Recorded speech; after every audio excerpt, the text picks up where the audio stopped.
ที่นี่สถานีวิทยุกระจายเสียงแห่งประเทศไทยจังหวัดเชียงใหม่คลื่น AM 1,476 กิโลเฮิรตซ์ทำการส่งกระจายเสียงจากอาคารเลขที่ 49 ถนนประชาสัมพันธ์ตำบลช้างครานอำเภอเมืองจังหวัดเชียงใหม่ทำการส่งกระจายเสียงตั้งแต่เวลา 5 นาฬิกาไปจนถึง 24 นาฬิกาเป็นประจำทุกวันค่ะและต่อจากนี้ไปขอเชิญคุณผู้ฟังติดตามรับฟังรายการต่างๆที่น่าสนใจของทางสถานีได้ตามลำดับค่ะ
วิทยุแห่งประเทศไทย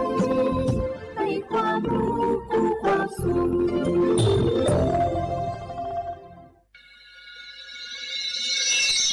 สถานีวิทยุกระจายเสียงแห่งประเทศไทยจังหวัดเชียงใหม่ AM 1,476 กิโลเฮิรตซ์สถานีวิทยุภาคภาษาชาติพันธุ์แห่งเดียวในประเทศไทยที่มีความทันสมัยเชื่อถือได้สร้างอัตลักษณ์กลุ่มชาติพันธุ์สู่สากล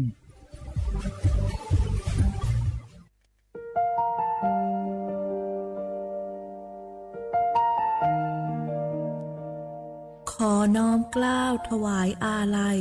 สมเด็จพระพันปีหลวงพระแม่แห่งแผ่นดินผู้ทรงเมตตาเหนือเกล้า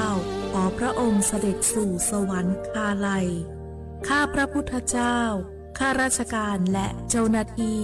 สถานีวิทยุกระจายเสียงแห่งประเทศไทยจังหวัดเชียงใหม่กรมประชาสัมพันธ์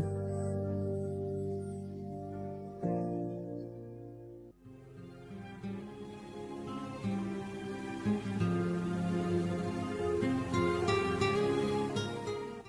This is a moment of profound grief for the Kingdom of Thailand. We, the collective voices of Radio Thailand Chiang Mai, join the Thai nation in mourning the passing of our beloved Queen Martha, Her Majesty Queen Sirikit. Her life was a testament to the unwavering service, grace, and deep love for the Thai people. Our humble condolences and thoughts are with His Majesty the King, the royal family, and all the Thai people during this deeply sorrowful time. We will remember her forever.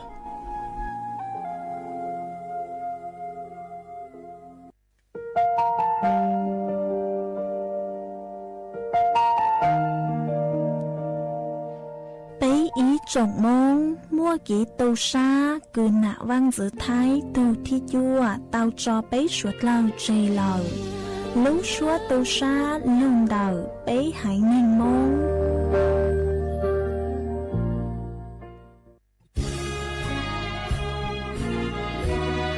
พระบารมีปกเกล้าเพื่อปวงชนชาวไทยจากพระราชกรณียกิจนานับประการที่พระบาทสมเด็จพระเจ้าอยู่หัวและพระบรมวงศานุวงศ์ทรงทุ่มเทพระวรกายทรงงานอย่างไม่เหน็ดเหนื่อยเพื่อประโยชน์สุขของประสบนิกรจากโครงการหลวงสู่การพัฒนาแหล่งน้ำส่งเสริมการศึกษาและด้านสาธารณสุขที่มุ่งเน้นการพึ่งพาตนเองและการพัฒนาอย่างยั่งยืนทุกย่างพระบาทคือการทรงงานทุกพระราชดำริคือพลังแห่งการพัฒนาเพราะประชาชนคือหัวใจของแผ่นดินร่วมเสริมสร้างความรักในสถาบันหลักของชาติโดยสำนักงานประชาสัมพันธ์ที่ 3 กรมประชาสัมพันธ์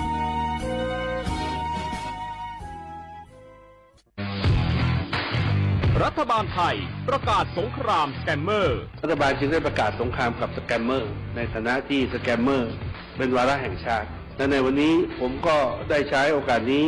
มารายงานความคืบหน้าและเน้นย้ำถึงสิ่งที่เราต้องร่วมกันทำต่อไปรัฐบาลได้จัดตั้งคณะกรรมการอำนวยการป้องกันและปราบปรามอาชญากรรมทางเทคโนโลยีขึ้นมาโดยมีผมเป็นประธานด้วยตนเองเพื่อให้ทุกหน่วยงานทำงานไปในทิศทางเดียวกันเราได้มีการลงนามบันทึกความเข้าใจระหว่าง 15 หน่วยงานหลักทั้งภาครัฐและภาคเอกชนตลอดจนสถาบันการเงินเพื่ออุดช่องโหว่ทางการเงินและตัดเส้นทางเงินของกระบวนการอาชญากรรมเหล่านี้ให้สิ้นซากรวมพลังคนไทยต้านภัยสแปมเมอร์นายอนุทินชาญวีรกูลนายกรัฐมนตรี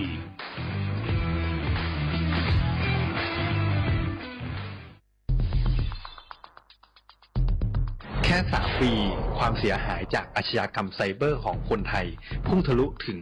94,000 ล้านบาทหรือเฉลี่ยปีละ 30,000 ล้านบาททุก1 ชั่วโมงเราเสียเงินกว่า 3.4 ล้านบาทให้กับมิจฉาชีพออนไลน์โจรไม่เห็นใจคนอาชีพไหนอายุเท่าไหร่สถานะทางการเงินแบบใดหมอพ่อค้านักธุรกิจนักเรียนแม่บ้านข้าราชการเกษียณทุกคนตกเป็นเหยื่อได้เสมอและวันหนึ่งอาจเป็นคุณหรือคนที่คุณรักเพราะจุดอ่อนร่วมของเหยื่อคือความเร่งรีบขาดสติหรือแม้แต่บางครั้งก็เกิดความโลภจนเกินไป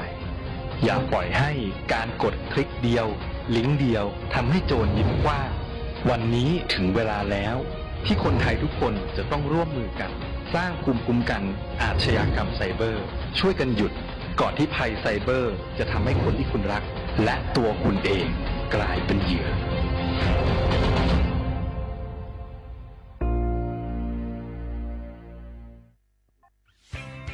เส้นทางสายหมอกที่สวยที่สุดในเมืองแพร่กำลังรอทุกคนไปวิ่งด้วยกันครับทุกก้าวของคุณคือพลังของลมหายใจชวนเพื่อนชวนครอบครัวมาวิ่งฝ่าสายหมอกเพื่อโรงพยาบาลแพร่ในวันอาทิตย์ที่ 7 ธันวาคม 2568 บริเวณลานกิจกรรมหลังวัดพระธาตุช่อแฮมาร่วมกันส่งต่อพลังแห่งความดีเพราะทุกก้าวของคุณช่วยต่อชีวิตให้กับผู้ป่วยในโรงพยาบาลแพร่สมัครได้เลยวันนี้แล้วไปวิ่งด้วยกันในวันอาทิตย์ที่ 7 ธันวาคม 2568 พบกันบริเวณลานกิจกรรมหลังวัดพระธาตุช่อแฮนะครับ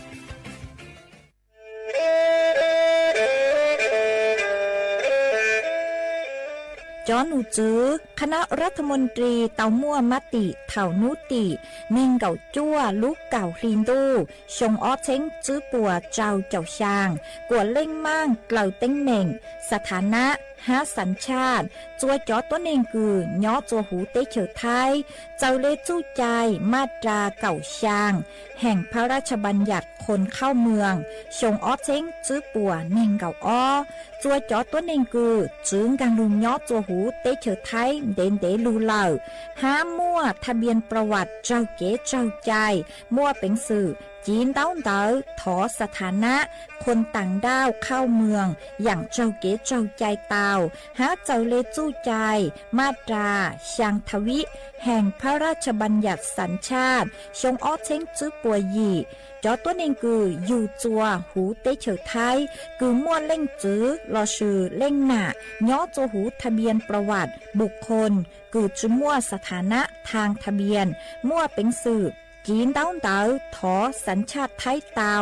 ย้อนย่อจัวตัวเจ้งกรุงเทพจีนเต้าเต๋อเตาจวนเต๋อสำนักบริหารการทะเบียนกรมการปกครองหวยย้อนย่อจัวหรือลูกเสงจีนเต้าเต๋อถอเตาจวนเต๋อนายอำเภอเจ้าเลขอเชากือยุงย่อเจ้าเลนูฮะชื่อเหอราชการภายในนุติเนงเก่าจัวรู้เจ้าลินดูชงอ้อเช้งจื้อปัวเจ้าเจ้าจัว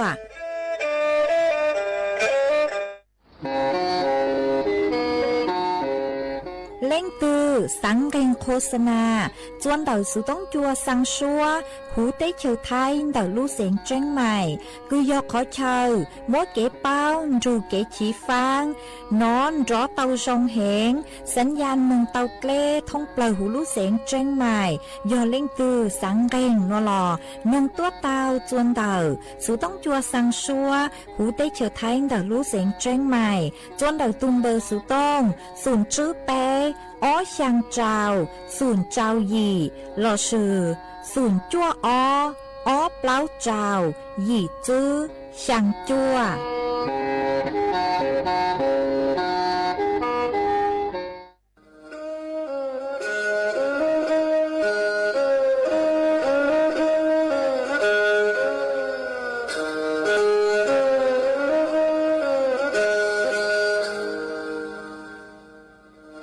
ดาวนัวสูต้องจัวสังชัวหูติเฉยไทยดอกลูกเสียงเจ้งใหม่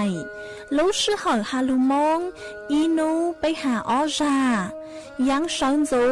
ไปหาเถ่าชื่อเหอจื้อเต็งจูเจ้าเต็งยังจองดูไปหาเถ่าชื่อเหอเก่าย่างเต็งจูเก่าหยี่เต็งช่างต่างดาวช่าง AM เกอีเชงเปล่าปัวช่างเจ้าเจ้ากิโลเฮิรตซ์ดาวนัวมงย่อไปลูมงสวดเหล่าชอกลางนงเตา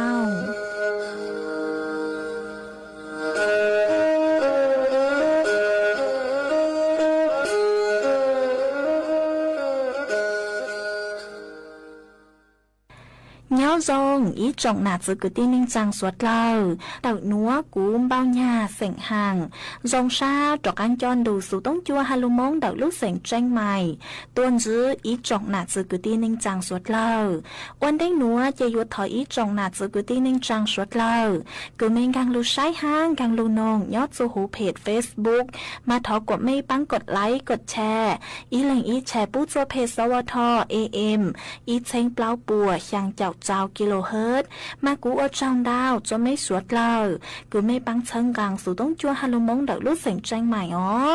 เอนูนัวเจกูหวังฮัดยาชาหาตาไม่สวดเลยอยู่ลุงทูกูย่ออวพงยืดเถาปีมองจู่จัวเถาสาวมาอ้วนได้นัวเจกูยดช่างเต่าจัวไม่สวดเลยเตาเป้าหาตานูนัวเจกูจัวเกาลูกชัวจัวไม่สวดเลยเตาหนอซื้ออ๋อยอหาตาเล่งถือมั่วสูเจ๋งเจ้งกลางจือนัวลอไม่ดาวสู่ต้องมองสุนชาไม่วิยอหาตากูจือยอจวนดักสู่ต้องจัวเลยเจยัวจือมั่วเล่งถือลูกใจไม่เลยสู่ต้องเจกูช่างเต่าจัวไม่สวดเลยเตาเป้าเลยหนัวเอจวนจือหนัวเจไปสวดเลยมองกงกี้หล่อใจอ้วกีจวนจือมองนี่ไง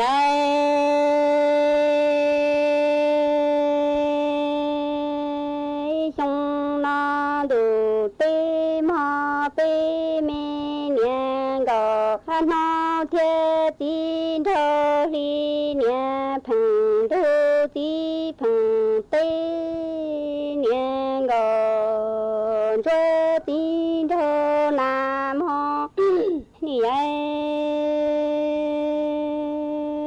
cha lu tê tòa lại lu chơ chi thà những ê vơ cho mô lọ vơ tròn chám ho mông vì do bê cho mê cứ tì mông mô lọ chi thì xa ê vơ nọ chi công xê vơ bư tòa chi công lá ê mà tơ y bờ mi xê rong lơ nè chi tơ y lòng mi xê nhung trừ chê vơ chê chám ho như ta nó ê bê mi cứ tì mông mi mơ bê tu mi dê nó dê chư la liên tha sinh danh mô rư thọ ê cơ danh tòa mô rư á ê sông nó chỉ ta cú mi nhẹ gờ han trơ lu nhẹ phê lu sông cha sa rò lo chi xa ê li đờ tê tòa ha cha ê cha lu nhờ sơ lu xuơ hu ê chê chua hay mi cứ chè lu tâu cha la hu bê nhẹ tí và mô tu mi dê nó dê chư ê sơ chê cha la lao yo la nhá chè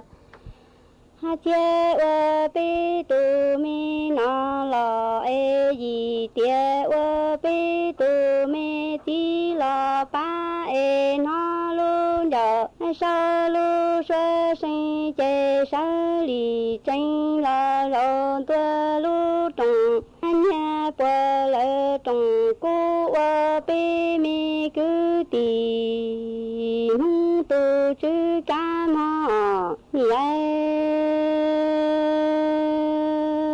cha tu xê phương đà tò ê sinh danh lò phương đà ha lò nó luôn đò sơ lu xuê hu trên đò chi li thơ sơ li tranh cha la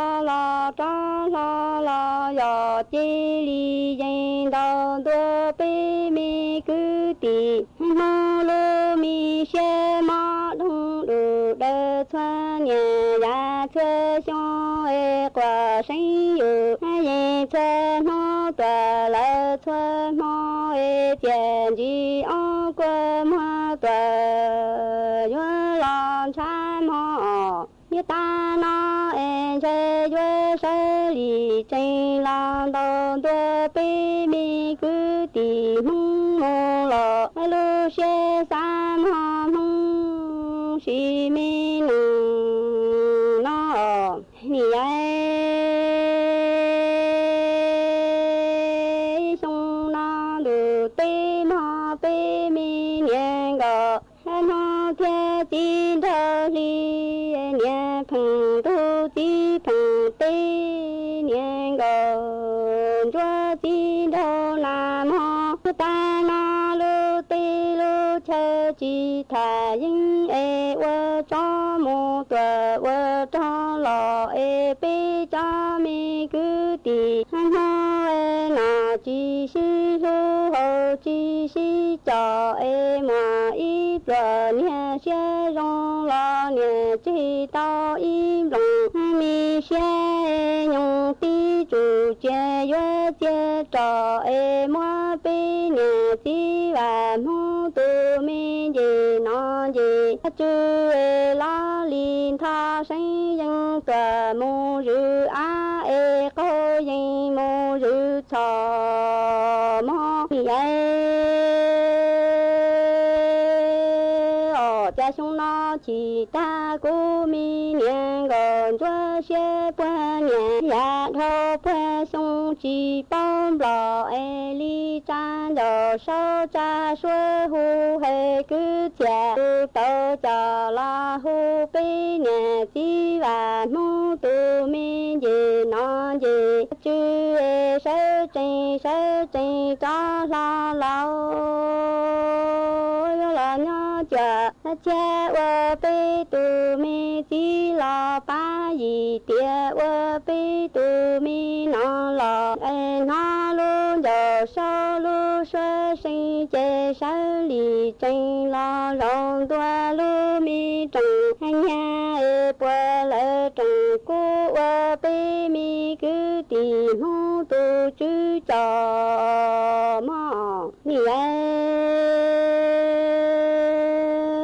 tu xe tòa qua đà ha sinh gì cho đà tỏ là na luôn giờ sơ lu sang kinh trên giờ chi li thế sơ li tranh là rong tua là giờ chi li rong tua bê mi cứ tìm mô lu mi xe ma đông đủ để thuê nhà ya thuê xong quả sinh yu gì thuê nu tòa lại thuê ma mu có ta chính con lò ma ta na sơ li tranh là giờ chi gì đông tua bê mi cứ tìm mô lu mi xe lò ma mi xong na từ tim ha bê mi cứ tìm mong nè chỉ bao trái nó thiệt giờ rong nhà xong nó chê thiệt giờ rong xong chỉ ta cứ mi nhà gờ giờ li tu xe rong đờ tơ tua cho chê na ru ra la tu ta bê nè tí và ho lu mi sa thiền tông li cha giờ sơ cha xuôi hu hệ cứ thiền lu tàu cho la hu bê nè tí và mong mi ký từ ca lo sa pha tê tí cho trong rừng mong tu mi gì nó gì chư sơ trình cho la là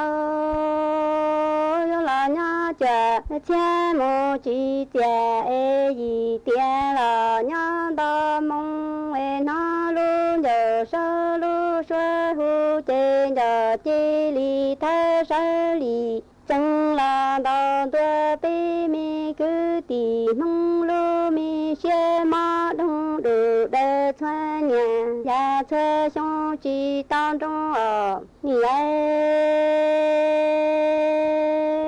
ở xong na đủ bê ma bê mi cứ tì mong cha nè chỉ bao trái nó thiệt hai giờ rong xong nó chơi giờ rong nhà cú mi nhện gờ anh ra tu xe tiệt chế sa rồi lo chỉ xe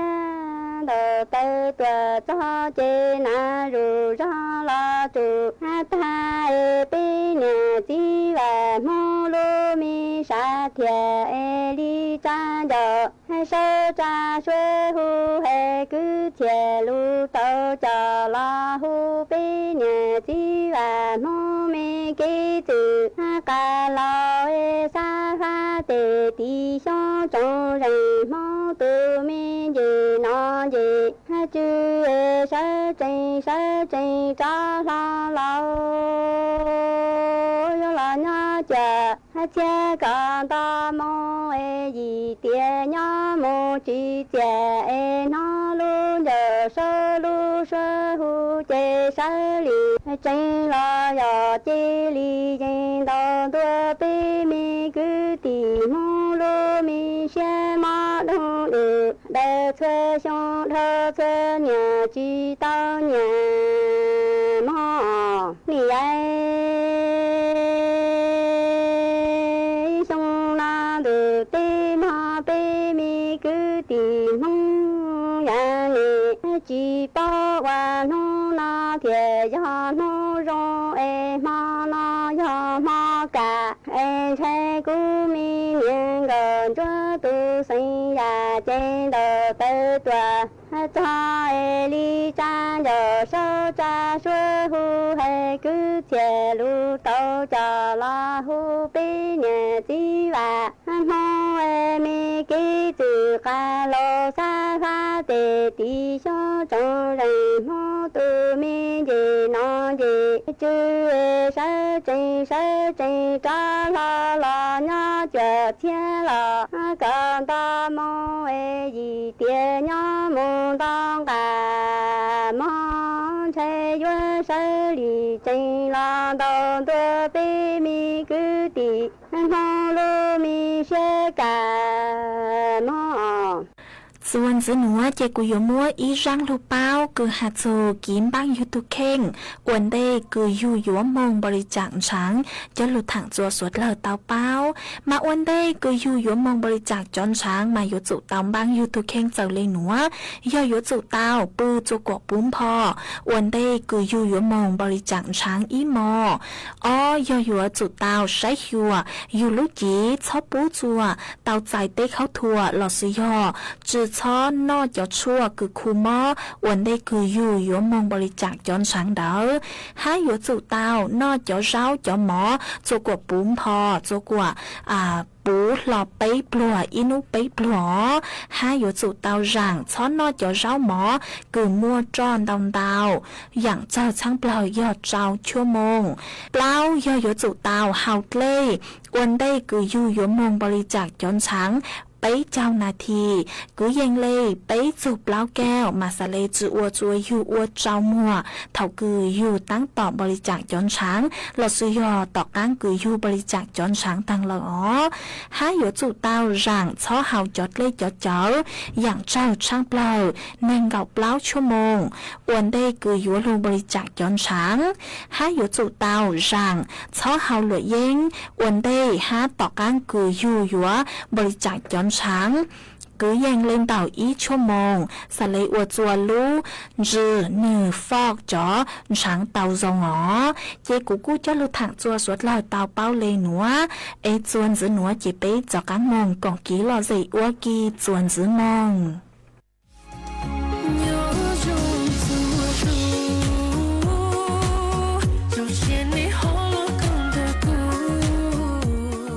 เจ้าตัวหยัวปังดาวมองรู้ล้านเหมาฟัวเจ้าตัวช่างหาหยัวจงชอปังดาวมองจวนเต่าบ้าน3ตำบลรวมไทยพัฒนาอำเภอพบพระลูเสียงตากญาติที่เปจวนนุตีเก่าอ้อจูนุตีเก่าจื้อ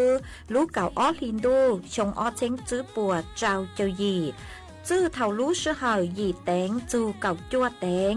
ย้อจูหูลูกงานหยัวมัวปังดาวมงต้มบ้าหาเชงพังสาวซื้อเนี่ยหาของซื้อดาวอย่างชื่อตั้งเล่นดาวเจ๋งยัวมัวเก๋ซื้อตือหนังกอนจัวนางฟ้าจำแรงเก๋ซื้อตือคู่จึงเก่าซื้อลูหายัวมัวจอตู้หูซัวปังแสงจงเล่งดาวตูตัวหูซัวปังแสงจัวสวดเล่าชายสวดเล่ายูนจองตัวกองเนอ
去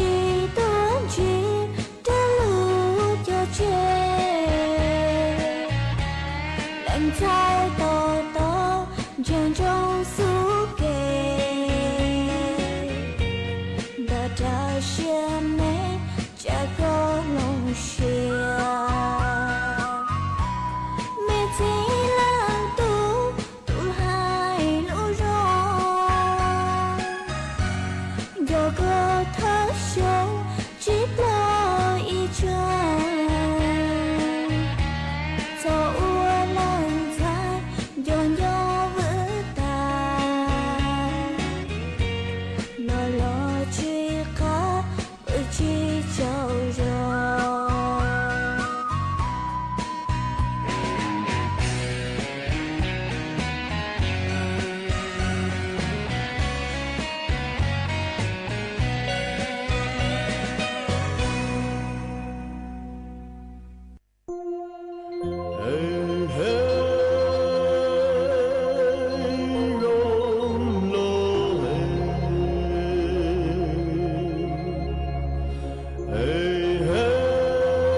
远方的朋友，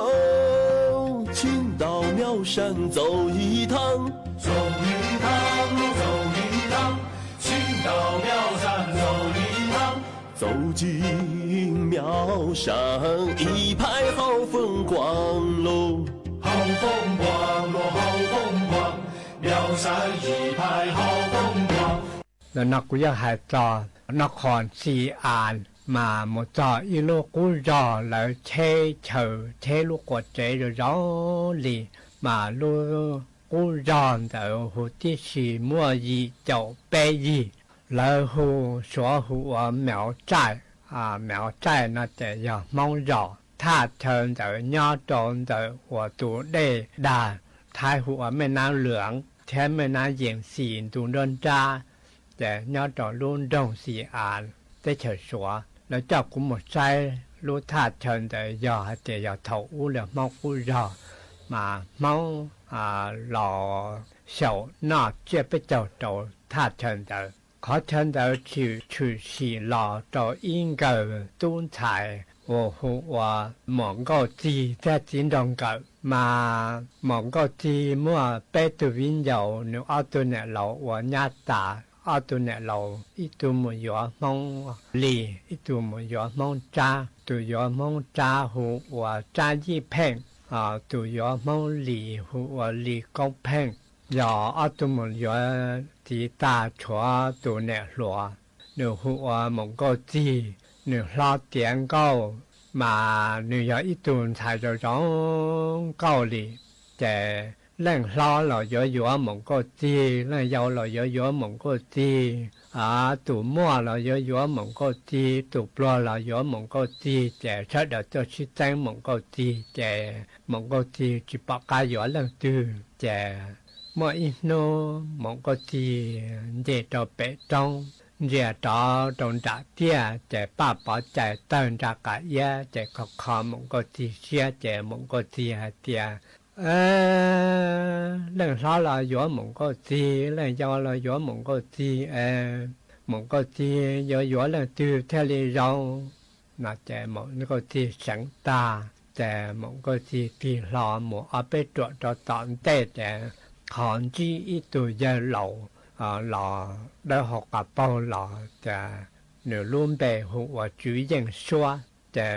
หายมันก็เจียแต่เมื่อชายคนน้อก็แสงยาอวลิจาขอก็เชื่อแหละยาอวลิจาก็ยาแสงแต่มันก็จีหายเตียนอตุยากูยาอีตุนชายว่ากูจิปากกายอยู่เรื่องตื่นเรื่องรอเลยอยู่กูเรื่องยาวเลยอยู่กูตู่มั่วเลยอยู่กูตู่ปลอเลยอยู่กูจิปากกายอยู่เรื่องตื่นแท้เรื่องตื่นแท้ยากูตู่จีขอกูแช่กูแท้แสงยาเลยนอ主人说天里还蒙个地还点个地就我想自想老呢ทั้งชาวเขาอู้แต่ยาตัวเขารอแต่ตั้งเรายังเราหัวสังเราแต่ว่าสังชื่อสังเราแต่นอ主人说แต่蒙个地ก็ตะการหมดเจก็หมดตาเจน่ะแต่ก็หมดหายก็ดีให้แต่ก็ดีชาสอนตอนเดียตอกอไปก็เรื่องเขารอเสดก็เป้าที่เป้าชัวต่อรู้อีหลินตู้นู่เสียอีแต่อีเล่เสืออีลูกนาตัวลูกนาหัวลูกนาลอดจ่อแต่อีเล่เสืออีลูกนาตัวแต่นอจอตะกินแต่ก็ยอดแต่จนด่าลูกช้าสาเทียแต่ก็อยู่เสืออีลูกหม้อปอแต่ก็มัวก็ลูกหม้อปอเจ้าหมูปอเจนตู้ใช่ก็ลูกหม้อปอหล่อป้องโจเรื่องจืลูกนาเนาะเจตัวไหนอยากก็จุดจีแต่ก็มาหายก็จีเรียนก็จีชาซอนอเจมงก็จีเทเลจ่อหล่อจัดเจแต่มงก็จีเทหล่อหายเตียกุจีนู่นกูหมุนที่อีตัวเยอะเป๋จ้องหัวจุยยังชัวนอหนูหายเตียข้อจื้อว่าสังจื้อสังเหล่าเจก็ชาซอตรงเดียตอกเป๋ก็เรียกเขารอเชิดเป้าหายเตียมงก็จีเล่าเตียงก็การจูlần lao là gió mộng có ti lần dầu là gió mộng có ti mộng có ti chỉ bỏ cái gió lần tư có cha sọ cho nôn đỡ cú gió sợ ilu mò po là tờ tròn trả có với ilu sạ thia cú lu mò po cho là một bọn trên tu xe lu mò po đỡ bông là mộng trở lại từ lu na là trẻ tuần đại giờ của tụi tíแต่ก็เสด็จจิตตุเชีย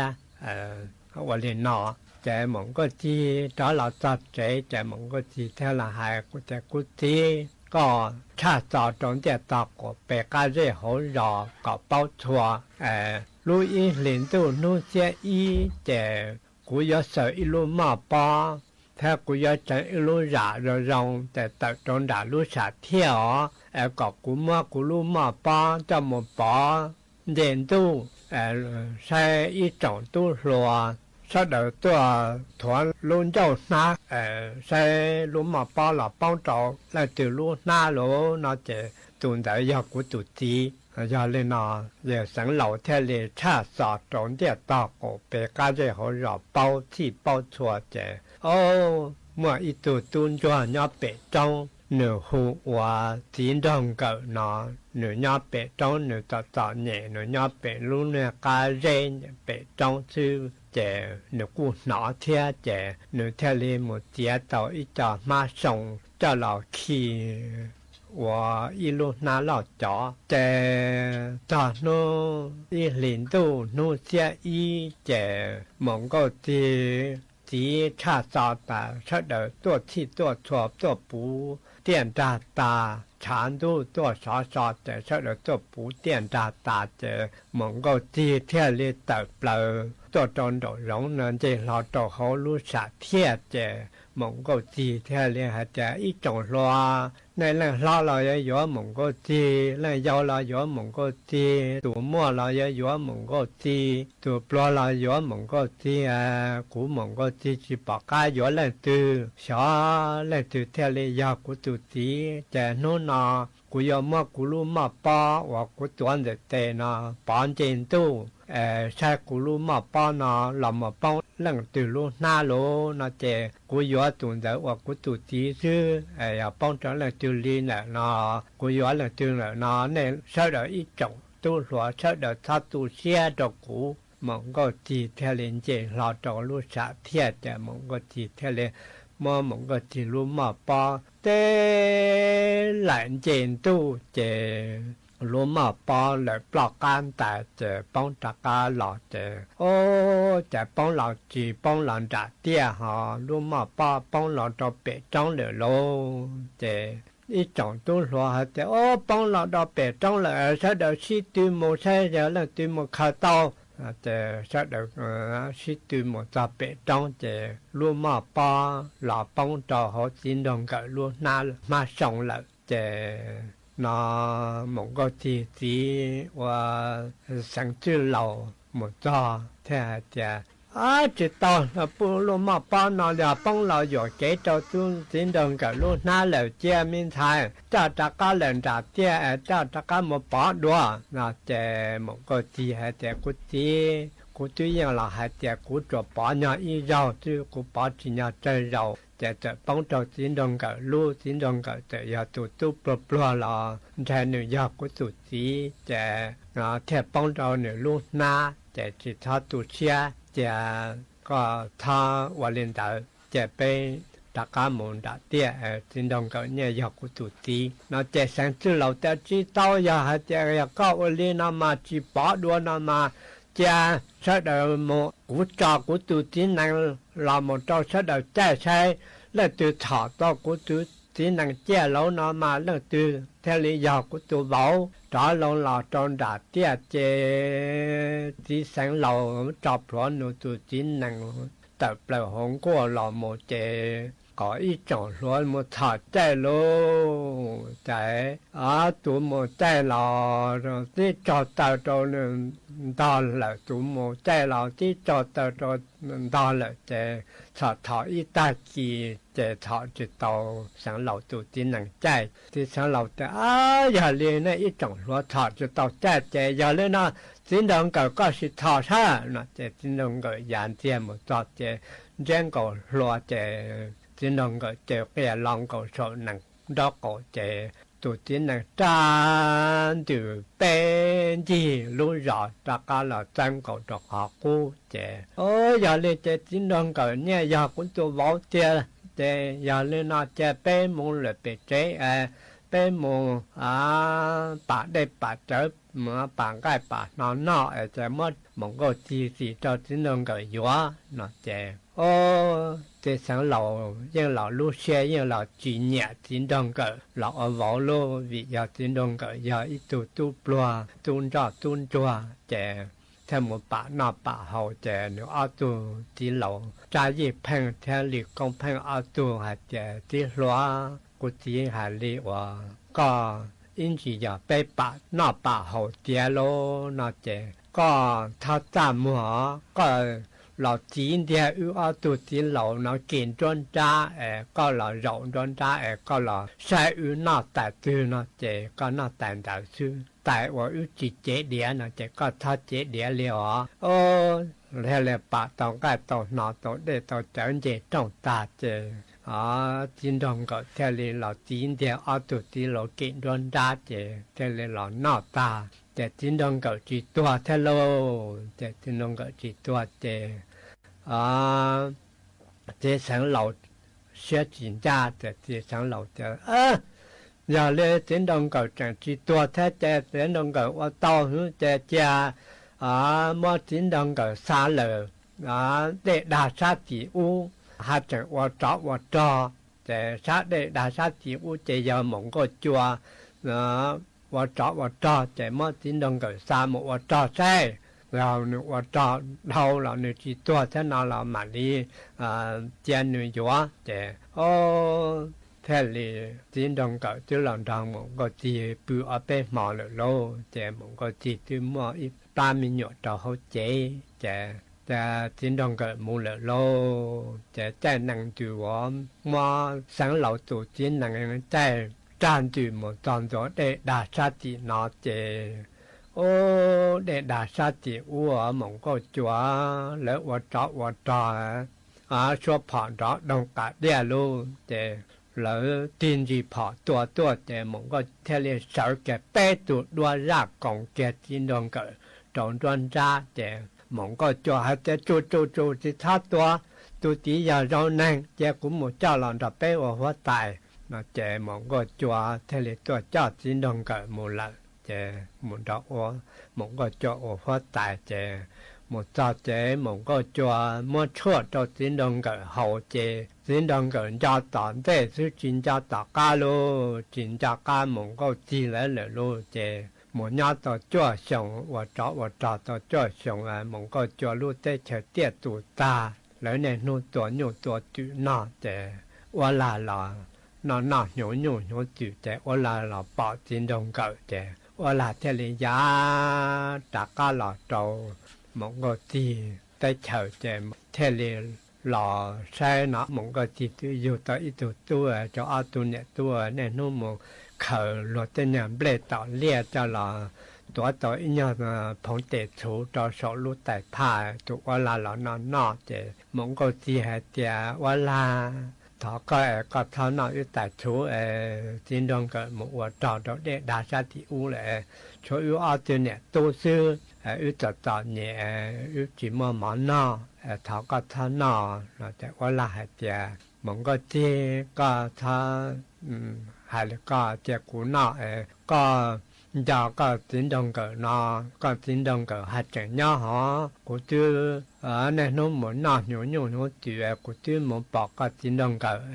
có sổ ít trang tới trò cũ để của nó ta để của một phim mộng đồ tiếng đồng cờ giờ này nó muốn có chỉ theo lấy sổ cho ở bên tới để khi kẹt đó qua là tụ có chữ để qua là theo lấy giả bờ một trò đó để đa sát chỉ u lô để một trận tua để chính đồng cỡ tuấn chế hoa ca để một qua đểว่าลาchính đồng cỡ con cho tận để chính cho tất cả có một cái gì hay chẳng nhỏ hả để chính đồng cỡ để ye cũng ở phát tại tận ta nói tôi chỉ bỏ mỗi tuổiว่าลาgiờ trở hai lúa trả nó mỗi tuổiว่าลาgiờ trở hai lúa lên tới giờ lên nó chỉ ra là trở lại cú lúc trong tay nó saiว่าลาที่ยาพลอดจนตัวรู้จงเต่าแต่ว่าลาที่เล็กกว่าตะกากว่าแต่ว่าลาก็จินดงก็ก่อนจะตัดได้จินจะตัดก้าก็มองก็ที่ให้ใจย่อหอแต่จินดงก็ทอหลอนตาเต้นตาว่าลานะแต่ว่าลายาเปลือกเจเจียเกียต่อว่าลายตุนจีตือว่าจานแต่ตุนถอดป้องถอดตอนแต่จินดงก็รู้จงเจchính đồng cậu theo lệ khẩn cổ tàu tràn để cho là thoa lò sai chế mong có gì hay chế nhỏ tiền luôn chế giờ mong có gì xa tua chế chính đồng cậu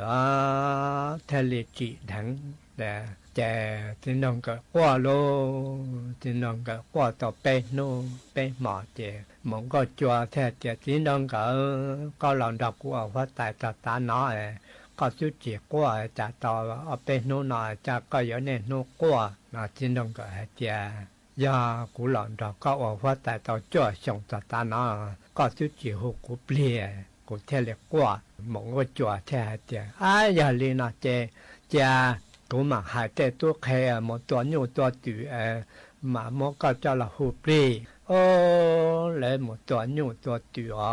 bạn cái bạn nó bạn đây bạn chở trẻ mà trên đồng cỡ cho là hộp ly là trẻ trên đồng cỡ trẻ muốn có cho giờ có hộp ly trẻ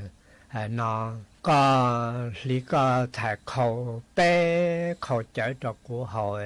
cũng là của lý của thải khẩu bé khẩu chở cho có hậu ta nó mà của bạn đó có vấn năng vì do của hai chỗ này ít trọng tu lúa mình tu mình nhận hai tiền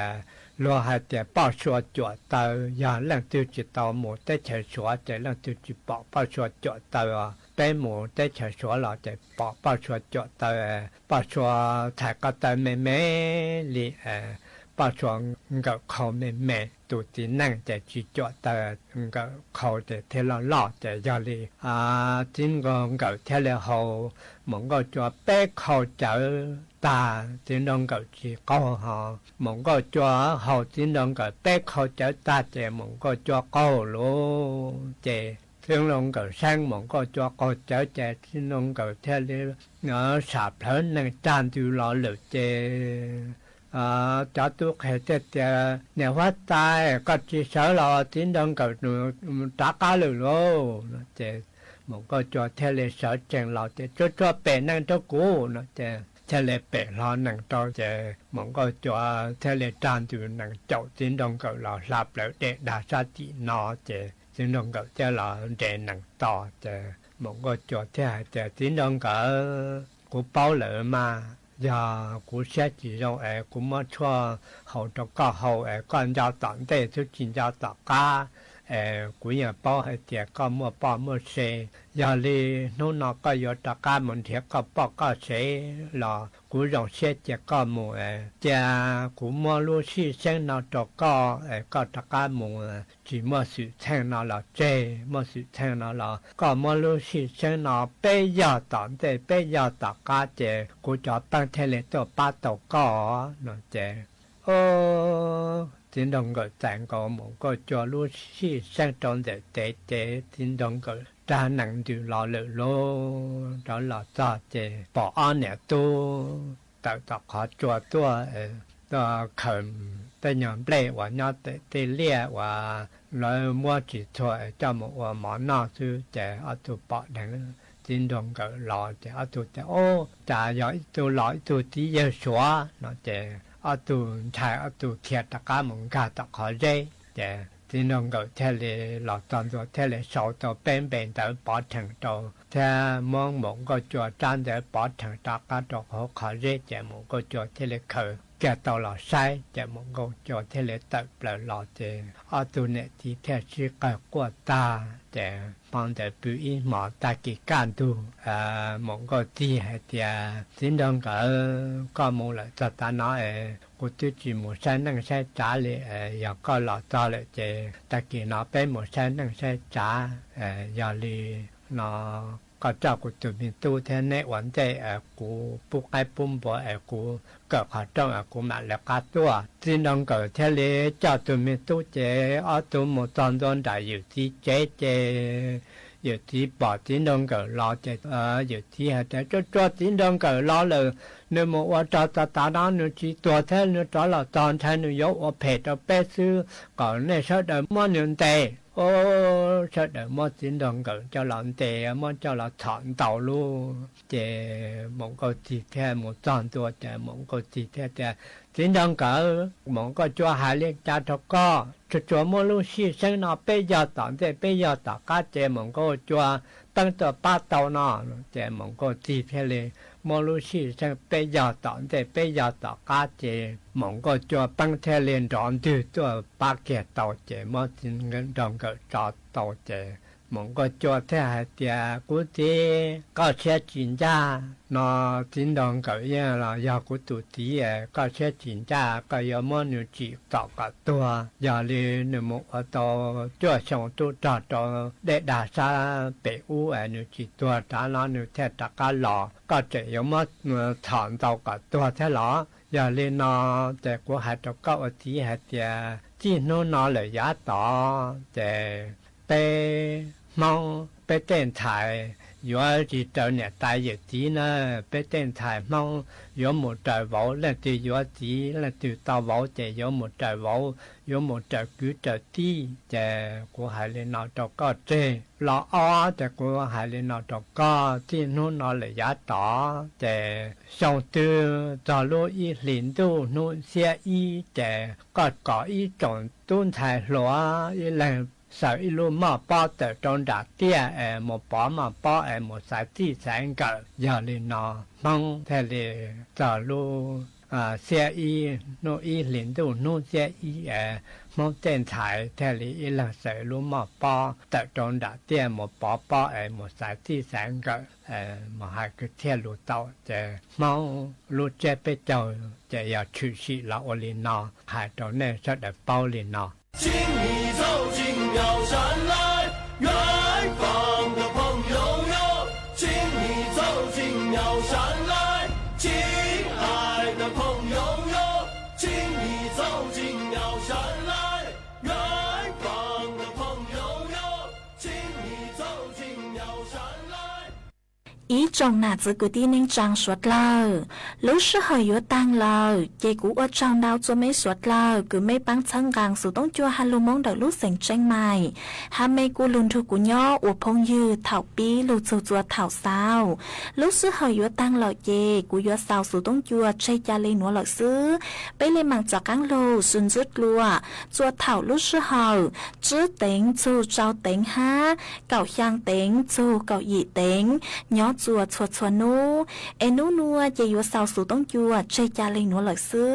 ท้อจัวกว่าไม่ชัวชัวเล็งชัวโตจวนจื้อเจ้ากินนอกกังย้อจงสวดเล่า你呀，冷眼总说声呀，要离人别，没读兄那个几把多么我年一百二罗哎，冷眼。大都一兄路人啊，大里那个几对几，缠到的中对头里多哎兄那个几把。多么我年一百二冷年你大都一兄都人都大那都大几到个几那路啊一说乱还乱的西南月没都兄那我的老年努比扎路的脚路努不容，几脚多一路里走呀穿脚冷都拉容子，包里莫一冷西哎送那茶冷面都。俺这辈子冷年月些年没来的那么没都冷年，你这样高路些几种，冷气把多么我年一百二都错。古冷年正我能得悲娘能年些几容冷年正到现大土月木我一能到大的乌罗的西里年能年没都总说声呀，有理应别古冷年，你这呀公路些几容哎，刚被冷西巴多么多给满的。对穿冷年我能他背娘冷年些几容冷年还正到现大土月梦我一能找大的乌木多罗林七月梦冷年还生呀有理人别没都冷年撒几万年一扎大的乌拉扎么一弄的都得菜那都跌了几小城哎哈几波冷年那多一时能哎冷年三扎土扎土几我伢一扎大的乌拉伢扎的都的菜啦几小花节这行几波冷年那多一时我哎冷年里太大里多一场大的乌木我伢多单场你这没都让都说我让我说茶得个得去呀，可都切蛋茶，来路快哎。直到给我那一波万年一觉西也能打干呐，不长穿哈那让么爹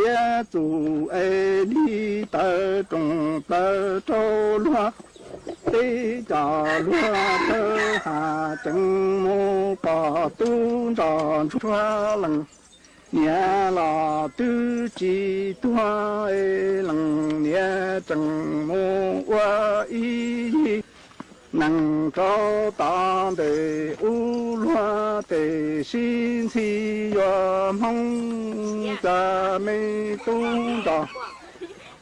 我寂寞年寞的路哎，他得个得的娘，你可路接单他得来路路快几到给。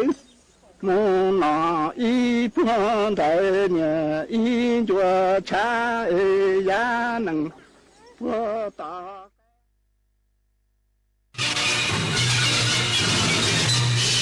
สถานีวิทยุกระจายเสียงแห่งประเทศไทยและเครือข่ายทั่วประเทศเสนอข่าวต้นชั่วโมงรู้เร็วรู้จริงเกาะติดทุกสถานการณ์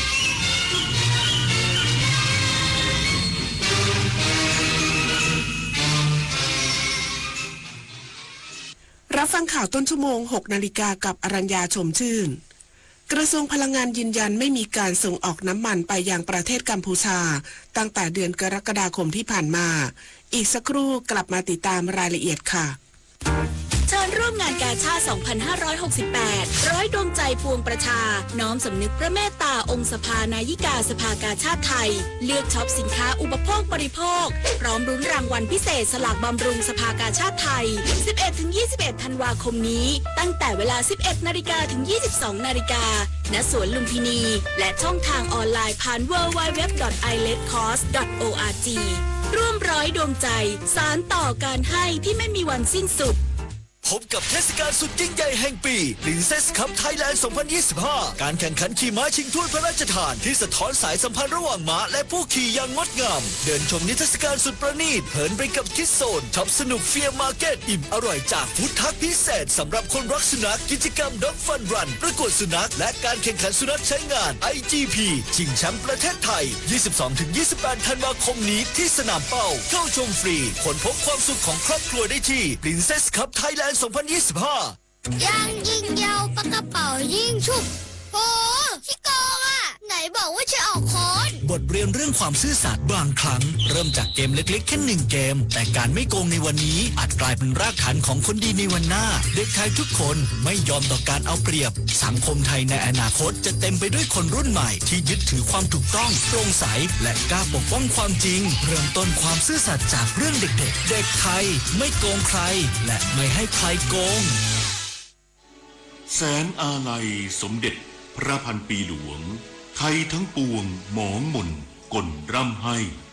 พระผู้เสด็จสู่ฟ้าสวรรคาลัยแนบดวงใจตามพระบาททุกชาติภพปวงประชาน้อมสำนึกในพระมหากรุณาธิคุณเป็นล้นพ้นอันหาที่สุดมิได้ข้าพระพุทธเจ้าคณะผู้บริหารข้าราชการและเจ้าหน้าที่สถานีวิทยุกระจายเสียงแห่งประเทศไทยกรมประชาสัมพันธ์กระทรวงพลังงานยืนยันไม่มีการส่งออกน้ำมันไปยังประเทศกัมพูชาตั้งแต่เดือนกรกฎาคมที่ผ่านมาย้ำรัฐบาลให้ความสำคัญสูงสุดกับความมั่นคงของชาตินายวีรพัฒน์เกียรติเฟื่องฟูรองปลัดกระทรวงพลังงานในฐานะโฆษกกระทรวงพลังงานชี้แจงประเด็นเกี่ยวกับการส่งออกน้ำมันไปยังประเทศกัมพูชาว่าตั้งแต่เกิดสถานการณ์ความไม่สงบระหว่างไทยกัมพูชาที่เริ่มต้นเมื่อกลางเดือนมิถุนายนที่ผ่านมากระทรวงพลังงานได้ขอความร่วมมือผู้ค้าน้ำมันทุกรายไม่ส่งออกน้ำมันไปขายให้กัมพูชาซึ่งได้รับความร่วมมือจากผู้ค้าน้ำมันในประเทศทุกราย นอกจากนั้นยังได้กำชับให้พลังงานจังหวัดทุกจังหวัดในพื้นที่ติดชายแดนให้ตรวจสอบการลักลอบส่งออกน้ำมันทั้งที่ส่งจากไทยและลักลอบการส่งผ่านสาธารณรัฐประชาธิปไตยประชาชนลาวทำให้ตั้งแต่เดือนกรกฎาคมที่ผ่านมาไม่มีการส่งออกน้ำมันไปยังกัมพูชาแน่นอนอีกทั้งยังมีกฎหมายกำหนดให้ผู้ประกอบการค้าน้ำมันทุกรายต้องรายงานข้อมูลการส่งออกน้ำมันต่อกรมธุรกิจพลังงานอย่างเคร่งครัดเป็นกลไกกำกับดูแลและตรวจสอบปริมาณการส่งออกน้ำมันขอให้ประชาชนมั่นใจว่าตั้งแต่เดือนกรกฎาคมที่ผ่านมาจนถึงปัจจุบันไม่มีการส่งออกน้ำมันจากไทยไปกัมพูชาอย่างแน่นอนปฏิพล สรพรหมมารายงานรัฐมนตรีว่าการกระทรวงการต่างประเทศยืนยันเร่งประสานทุกช่องทางดึงคนไทยติดค้างกลับประเทศอย่างปลอดภัยย้ำประชาชนไม่ใช่คู่ขัดแย้งนายศรีหศักดิ์พวงเกตแก้วรัฐมนตรีว่าการกระทรวงการต่างประเทศกล่าวถึงการให้ความช่วยเหลือคนไทยที่ติดค้างอยู่ในเมืองปอยเปตประเทศกัมพูชาโดยยืนยันว่าไทยได้เร่งประสานงานผ่านทุกช่องทางที่เป็นไปได้รวมถึงการขอความร่วมมือจากรัฐมนตรีว่าการกระทรวงการต่างประเทศของมาเลเซียให้ช่วยเจรจากับฝ่ายกัมพูชาขณะเดียวกันฝ่ายทหารมาเลเซียก็ได้ร่วมพูดคุยกับฝ่ายทหารกัมพูชาเพื่อเร่งคลี่คลายสถานการณ์ด้วยส่วนความกังวลของครอบครัวคนไทยที่ติดค้างเกรงว่าจะไม่ได้กลับประเทศนั้นต้องแยกประเด็นระหว่างสถานการณ์ความขัดแย้งหรือการสู้รบกับเรื่องของพลเรือนที่ไม่เกี่ยวข้องซึ่งถือเป็นเรื่องด้านมนุษยธรรมไทยพร้อมเปิดชายแดนเพื่ออำนวยความสะดวกให้ชาวกัมพูชาที่ต้องการเดินทางกลับประเทศและหวังว่ากัมพูชาจะดำเนินการในลักษณะเดียวกันเปิดทางให้คนไทยที่ประสงค์จะกลับบ้านได้เดินทางกลับอย่างปลอดภัยเพราะประชาชนคือพลเรือนไม่ใช่คู่ขัดแย้งทางการทหารทั้งนี้ฝ่ายกัมพูชายังไม่ดำเนินการปล่อยตัวคนไทยกลับประเทศรัฐบาลไทยเตรียมพิจารณามาตรการเพิ่มเติมโดยจะใช้ทั้งการเจรจาโดยตรงและผ่านช่องทางต่างๆเพื่อให้มั่นใจว่าคนไทยจะได้รับการดูแลตามหลักมนุษยธรรมและความปลอดภัยสูงสุดของพลเรือนคณะกรรมการสงวนและคุ้มครองสัตว์ป่ามีมติถอดนกประหลอดหัวโขนออกจากบัญชีสัตว์ป่าคุ้มครองหลังสำรวจประชากรนกในธรรมชาติมีจำนวนมากขึ้นนายนิพนธ์จำนงสิริรองปลัดกระทรวงทรัพยากรธรรมชาติและสิ่งแวดล้อมเป็นประธานการประชุมคณะกรรมการสงวนและคุ้มครองสัตว์ป่าเพื่อพิจารณาการถอนนกประหลอดหัวโขนออกจากบัญชีสัตว์ป่าคุ้มครองโดยกล่าวว่าที่ประชุมมีมติถอดนกประหลอดหัวโขนออกจากบัญชีคุ้มครองหลังคณะทำงานศึกษามาหลายเดือนจากการสำรวจพบมีนกประหลอดหัวโขนในธรรมชาติมากกว่า 44,000 ตัวส่วนใหญ่50%อยู่ในพื้นที่ป่าอนุรักษ์และป่าสงวนส่วนคดีลักลอบล่าช่วง5 ปีพบไม่มีจำนวนเพิ่มขึ้นแสดงให้เห็นว่าจำนวนประชากรนกประหลอดหัวโขนมีเพียงพอคาดว่าการปลดล็อกจะลดแรงล่าจากธรรมชาติสนับสนุนการเพาะเลี้ยงและต่อยอดเป็นสัตว์เศรษฐกิจแม้มีการปลดจากบัญชีคุ้มครองแต่กรมอุทยานยังคงห้ามล่าในพื้นที่ป่าทุกประเภทและกำหนดให้นกประหลอดหัวโขนอยู่ในพื้นที่เขตห้ามล่าสัตว์ป่าทั้ง98 เขตทั่วประเทศหากพบจำนวนลดลงจะพิจารณานำกลับเข้าสู่บัญชีคุ้มครองทันทีควบคู่กับมีมาตรการควบคุมการเพาะเลี้ยงพร้อมตั้งคณะกรรมการติดตามสถานการณ์3 ชุดและเตรียมการนำเสนอคณะรัฐมนตรีในอนาคตเพื่อให้มีผลบังคับใช้ปิยาพันธ์ยังเทียนรายงานจบข่าวอรัญญาชมชื่นอ่านรับฟังข่าวครั้งต่อไปเวลา 7 นาฬิกาค่ะติดตามข่าวที่นำเสนอไปแล้วได้ที่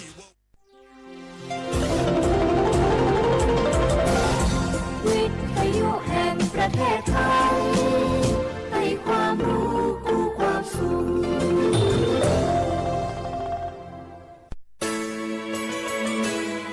สถานีวิทยุกระจายเสียงแห่งประเทศไทยจังหวัดเชียงใหม่ AM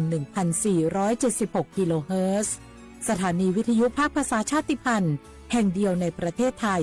ที่มีความทันสมัยเชื่อถือได้สร้างอัตลักษณ์กลุ่มชาติพันธุ์สู่สากล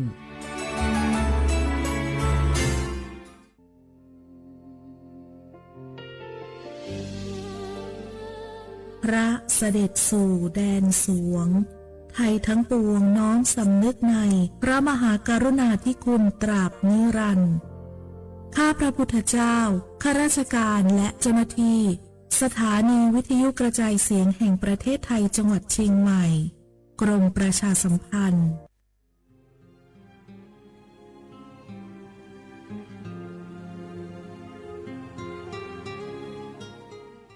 This is a moment of profound grief for the Kingdom of Thailand.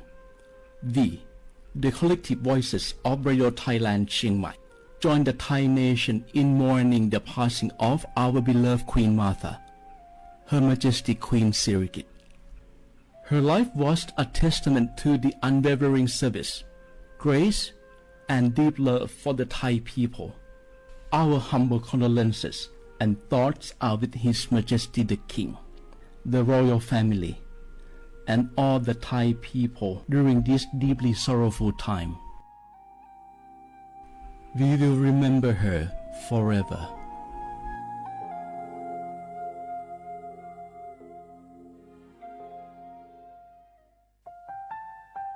วานูลิซูชิ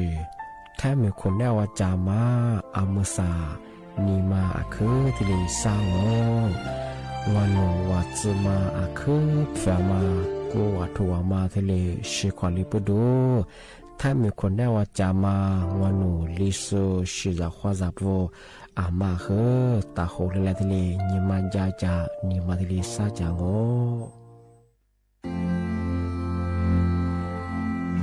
รากฐานสังคมไทยตั้งแต่อดีตจนถึงปัจจุบันเคารพเทิดทูนสถาบันพระมหากษัตริย์เป็นศูนย์รวมจิตใจที่เหนียวแน่นของคนไทยในเวลาที่เกิดวิกฤตทางการเมืองพระบารมีของพระเจ้าอยู่หัวก็ทำให้เกิดความสงบและช่วงที่เกิดวิกฤตเศรษฐกิจปรัชญาเศรษฐกิจพอเพียงของพระเจ้าอยู่หัวรัชกาลที่ 9 พระราชทานให้กับคนไทยก็ทำให้ผู้ที่น้อมนำมาปฏิบัติมีภูมิคุ้มกันและไม่เกิดความเสียหายพระปฐมบรมราชโองการของพระเจ้าอยู่หัวรัชกาลที่ 10เราจะสืบสานรักษาและต่อยอดและครองแผ่นดินโดยธรรมเพื่อประโยชน์สุขแห่งอาณาราษฎรตลอดไปพระมหากษัตริย์ไทยทุกพระองค์ทรงห่วงใยราชเสมอสถาบันพระมหากษัตริย์ไทยศูนย์รวมใจไทยทั้งชาติ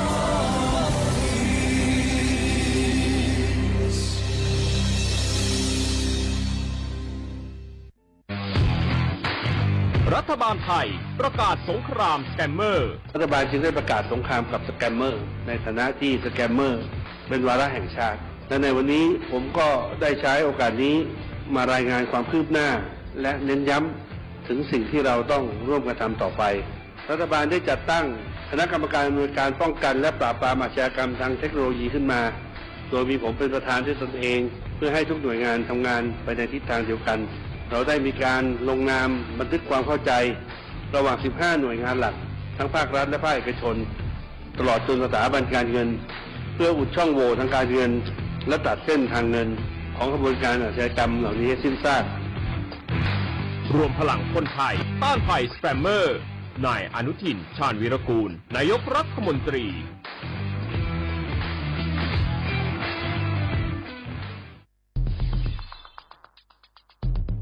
แค่3 ปีความเสียหายจากอาชญากรรมไซเบอร์ของคนไทยพุ่งทะลุถึง 94,000 ล้านบาทหรือเฉลี่ยปีละ 30,000 ล้านบาท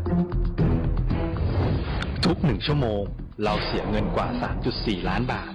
ให้กับมิจฉาชีพออนไลน์โจรไม่เห็นใจคนอาชีพไหนอายุเท่าไหร่สถานะทางการเงินแบบใดหมอพ่อค้านักธุรกิจนักเรียนแม่บ้านข้าราชการเกษียณทุกคนตกเป็นเหยื่อได้เสมอและวันหนึ่งอาจเป็นคุณหรือคนที่คุณรักเพราะจุดอ่อนร่วมของเหยื่อคือความเร่งรีบขาดสติหรือแม้แต่บางครั้งก็เกิดความโลภจนเกินไปอย่าปล่อยให้การกดคลิกเดียวลิงก์เดียวทำให้โจรยิ้มกว้างวันนี้ถึงเวลาแล้วที่คนไทยทุกคนจะต้องร่วมมือกันสร้างภูมิคุ้มกันอาชญากรรมไซเบอร์ช่วยกันหยุดก่อนที่ภัยไซเบอร์จะทำให้คนที่คุณรักและตัวคุณเองกลายเป็นเหยื่อ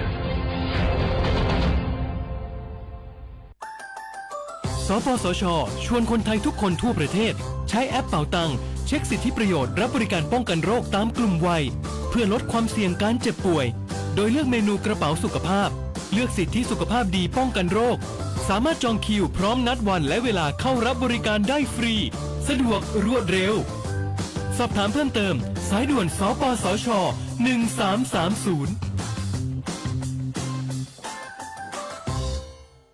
ผู้ใช้สิทธิบัตรทองหรือบัตร 30 บาท วันนี้หากต้องการย้ายหน่วยบริการประจำไม่ใช่เรื่องยุ่งยากอีกต่อไป ย้ายเองได้โดยวิธีง่ายๆผ่านระบบออนไลน์เพียงดาวน์โหลดแอปพลิเคชันสปสชหรือแอดไลน์สปสชพิมพ์ LINE ID @NHSO เลือกเปลี่ยนหน่วยบริการและทำตามขั้นตอนแค่นี้ก็ย้ายหน่วยบริการได้แล้วแถมยังสามารถใช้สิทธิรักษาได้ทันทีสอบถามเพิ่มเติมได้ที่สายด่วนสปสช1330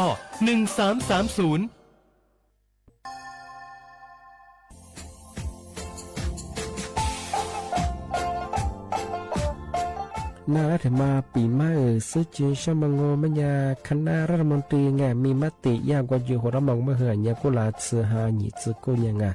ยึดโคอยู่ตรงว่ายาโฉดซื้อฉีกว่ายาใบระมองเมื่อเหือแก้ไขปัญหาไงสถานะอาทิตย์เหือสัญชาไงเอาถ้าเป็นคนแน่ว่าจะส่งไงอธิบายที่ยากกฎหมายถือว่าใบระมองเมื่อเหือไงมาตราที่17ไงแห่งพระราชบัญญัติคนเข้าเมืองไงพอสองว่าไม่อยากให้คนอยากให้หนีตัวอยากหนีจืดหนีกวางกันเท่าว่าถ้ามีคนได้ว่าดูแลสุอาทิตย์นี้คือมือจ่าจางเป็นยังไงอาทิตย์นี้ว่ามีทะเบียนประวัติเธอถูกต้องอยู่ไงอาทิตย์แบบว่าสามารถยื่นขอสถานะไงคนต่างด้าวเข้าเมืองโดยชอบด้วยกฎหมายที่ดียินหน้าบุตรงาอาทิตย์ทยากฎหมายถือว่าบรรดามันเป็นไงมาตราที่7 ทวีไงแห่งพระราชบัญญัติไงสัญชาติยึดขวงงบไปเฮอพศยังไง2508ไงเอาถ้ามีคนได้ว่าเฮอตาสุงโงไม่ยังไงอาทิตย์นี้เฮออาบามันก็จะเฮออามาไงเอาว่าอยู่ในทะเบียนประวัติบุคคลไงอาทิตย์แบบว่าไม่มีสถานะทางทะเบียนมาจุดแบบว่าสามารถยื่นขอสัญชาติไทยที่กรุงเทพมหานครไงยื่นที่สำนักบริหารการทะเบียนกรมการปกครองไงอาทิตย์แบบว่าส่วนต่างจังหวัดจะสุบแบบว่ายื่นต่อในอำเภอตานภูมิลำเนาไงปีขวานนแล้วก็จะแบบว่าอำเภอยี่ทียื้อชองยื้อเวลางูมันยากว่าเวลาใช้กันยาขนาดถี่เนี่ยควานยี่นอกวันยี่สิงอันนี้แบบเฮนี่มีกับปุ๊กควานยี่ทีน่าเหี้ยโชฮายี่จืกูยังไงยึดโขนยี่ตัวเหี้ยโฉดซื้อกูขอเสื้อทีนี้ยื้อชองทำไมถึงมาปีใหม่ซื้อจุดเช้าว่าเช้าข้าได้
这次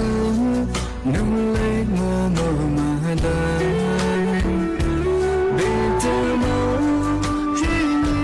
的孤单的，可了心有点恨，是这的手我接受，是那不苦啊。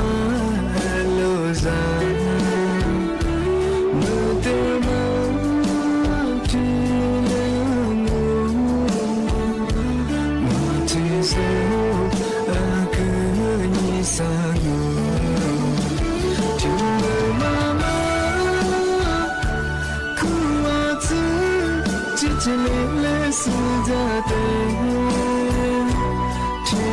天，你们孤独妈妈走，孤单别看的咱们，怎么比了，是你可以比我路，天地在天，两地情。丝路，是那位是他的马，自己路接走，怎么你马上可？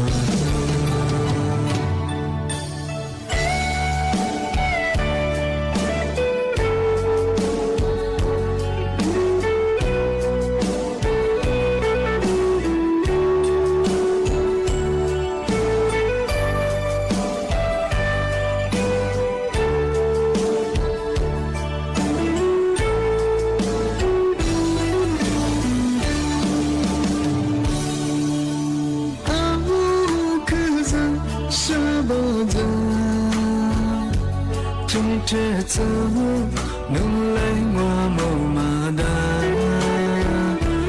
别的梦是你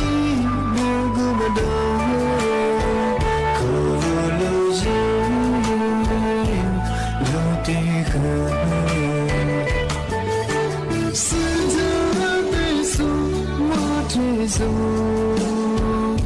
是那不苦啊路上。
Sabi mo tenu khadya mate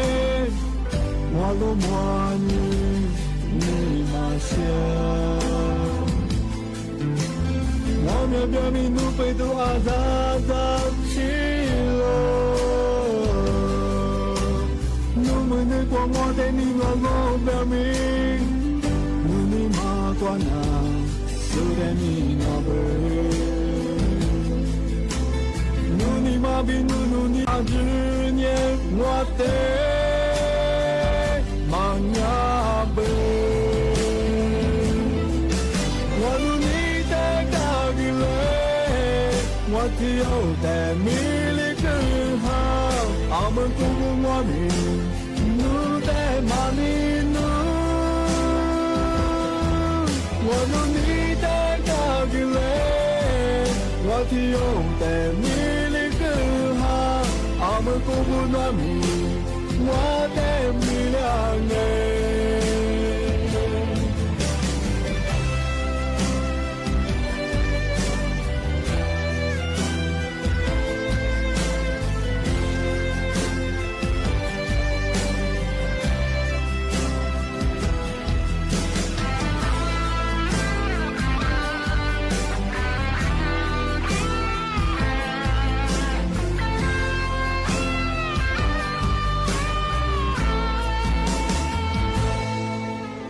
아자자비 모데 누하디아마데 나도 뭐하니 니마세 와메비아미 누페두 아자자 실로 누마누 공모데 니노루 베미 누니마과냐 수데미 나베 눈이 마비 눈이 아주니 와테 망나베 와눈이 대가길래 와티오 대밀리크하 아무 구부마니 누대마니 누 와눈이 대가길래 와티오 대밀리크하 아무 구분함이 와대밀량에 와눈이 대가길래 와티오 대밀리크하 아무 구분함이 누대마니 누 와눈이 대가길래 와티오 대밀리크하 아무 구분함이 와대밀량에 아무 구분함이 와대밀리크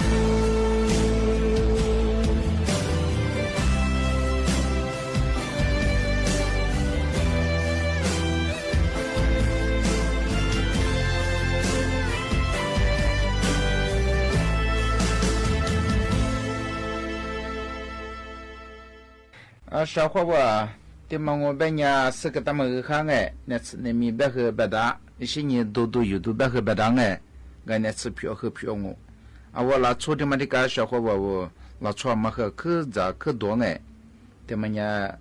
初几个嘛啊打来就都个嘛那次和票哎白哎，俺这嘛呢俺的兄啊白嘛呢茶叶小伙伴。茶叶的嘛呢白我小伙伴们说呀，那为的呀茶，那为斋的呀，马为的来。UCLA 阿里巴巴萨拉米干米尔嘛，苏西尼对你弗拉芒诶，那错过不下提升古么，我都我们啦茶叶个多啊，而且所以看你对你我办过茶叶嘛都没进诶，茶叶多啊嘛我办年小伙伴说的办诶，提你啥个多嘛我办年维持来别个什么，我阿妈怕个了嘛，可嘛做了。กูมาจูกูมาแล้วกัดอะไรบ้างไงช่วงนี้เป็นยาชาวเขาบอกว่าก็ยาศาสตราจารย์เลนออาหรับอะไรบ้างไงยาอาจารย์อายุรศาสตร์สิ่งนี้หมดจะสู้ไงนับเพียงนับสิทธิ์สู้กูยิ่งสู้เปียบสิ่งนี้เราชูกูชาเขียวใช้ยี่จุนแบบใช้เนี่ยนั่นบ้างไงว่าใช้ตัวมั้งไงอะไรมองเป็นยาอามาพาเกลียมาขึ้นมาจุงอ่ะอามาพาแล้วเกลียมากัดอะไรแบบงั้นจะมาคือชาวเขาคือมาเดี๋ยวสุดที่เปียเป็นยางามแบบมันยาอาสุญญามาซึ่งไงก็คือสุดที่เปียเนี่ยอาลามังไงมังไงมาซึ่งไงก็คือสิ่งไงใช้แบบมันเนี่ยมาซาอาวุธละชุบแบบมันเนี่ยมาคือตัวที่แบบมันเนี่ยใช้อะไรแถวคือตัวละชุบกูมามันเนี่ยอาเชเป็นเนี่ยมาผ่านมากลีมันเนี่ยละเบดาชาวเขาว่าอาเชเป็นเนี่ยใช้ดูส่วนมันเนี่ยที่ก็มาซื้อไง一次ที่ก็มา中啊啊这这一时在和มา治疗被这不多这呢เราชูเอามาเพิ่มมากลิ่งสริเปียงชาวเขาว่ายานักวิทยาศาสตร์อะไรบางอย่างสหรัฐเนี่ยฝรั่งอังกฤษมา说个老出皮子，俺这边个老出皮子耍爬的嘛，来十年弗拉嘛，来的小门边个，要说的边说十年弗拉嘛的什么了，老出过俺里头的这个喜欢嘛个，俺里头这来头的这个喜多哈嘛，喜欢呢，是呢喜多哈呢，哎，阿提达嘛，我老出那面对呢啦，阿是来对呢和哈在过来对啥，老出远嘛个。老出蛤蟆里对咱们我们讲，阿个嘛乌能哈喽，你们哈啊，日上啊，说的白哎，阿里边你乌能哈日上，小伙我提里看你哎，说你的白，我老出那面话马是那个对你我们阿个嘛个哈，阿个一挂提对上哎，我们是个哈，哎提对上，哦个嘛哈了，你们哈了提对上，哦个嘛。maka goma tika guka ati zemanya suziyacha ati ma benya ziyacha ho benya de sa sidua de benya nyima sa wala cho meti mala kha she de mo benya a sho kha she de mo benya inyima lia inyima he bia jang a la chu gu nyima bia ma benya shi hu ya ga ngala sha mo da ji he bia yi no ku ne ati mo benya na ma zuru pia ma zu na pia na shi na pia ma zu sai ba nge nyima tsu gu ma zu de manya zishang a so de ba a wala chu sha ho ba zu kan ni wa ke de za a sha he tsu du li de za ma wala chu tsu sa le ma ben ya de ni ma na ma pya he de be da ngai a ga na ma chue la chu he de ngo de za sa le ma ni ma ku ku ma ma pya ni ma de ng ben ya zwa ma ben do ben ya ko de ko mi na he nào này tiếng chân năng như thế cái nào à cha nhà khớp hạt từ giờ sáng lên ngồi bên nhà vua à thì mà vua này ngạ thì cả sau khi vua này thì bên nhà thì mà cứ avula chu mình thì sớm là khá ra gọi từ giờ nhà suy nghĩ thì bên này khá rồi à thì bên nhà mà khá như xong bên nhà khá ra gọi từ giờ hiện ra gọi thật từ giờ thật tuyệt nhỉ à thì bên à thì bên của bên nhà ngà mà sao cứ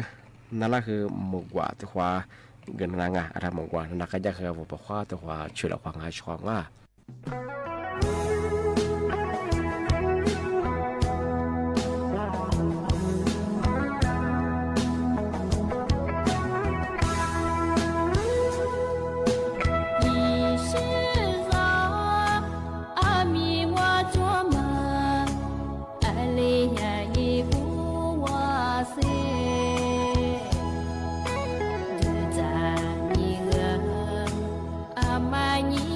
so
小伙伴，我和那俩比个这个怎么个样哎？那呢，他说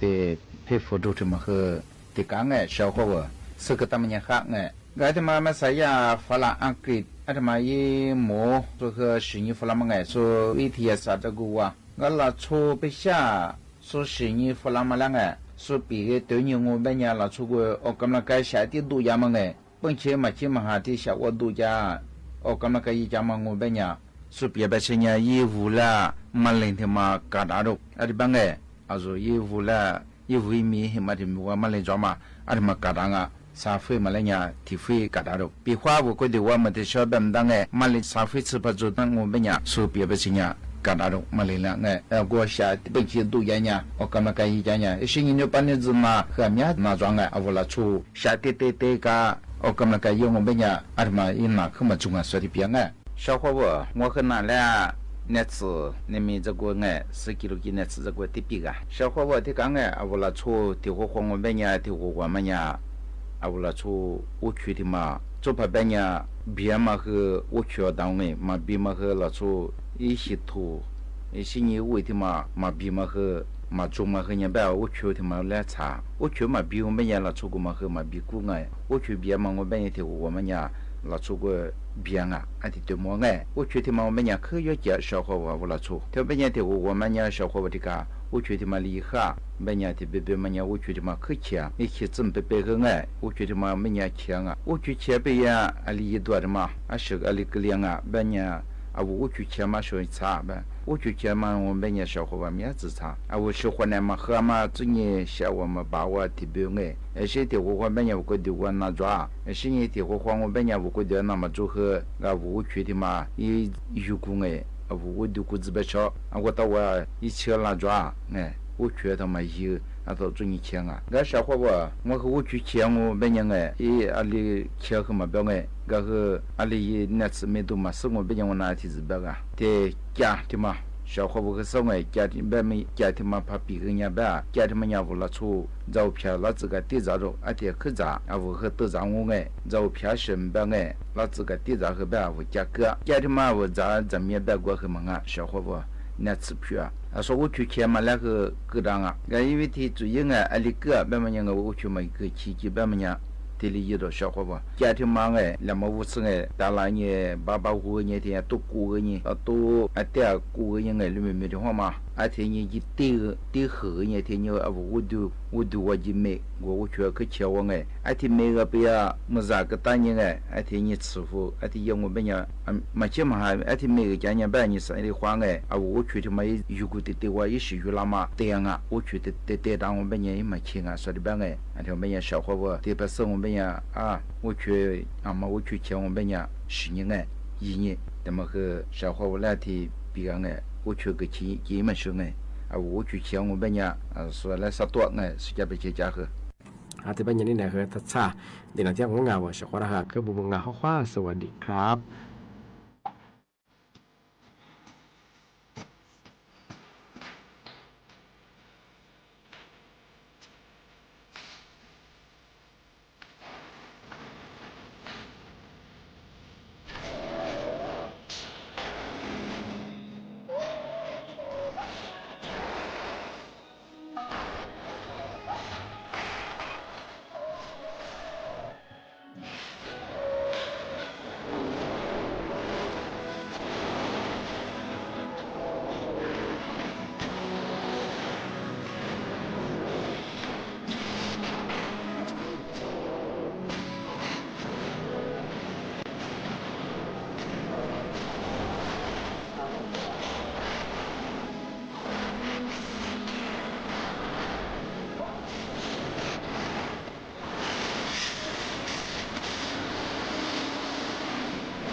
Hãy subscribe cho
kênh Ghiền Mì Gõ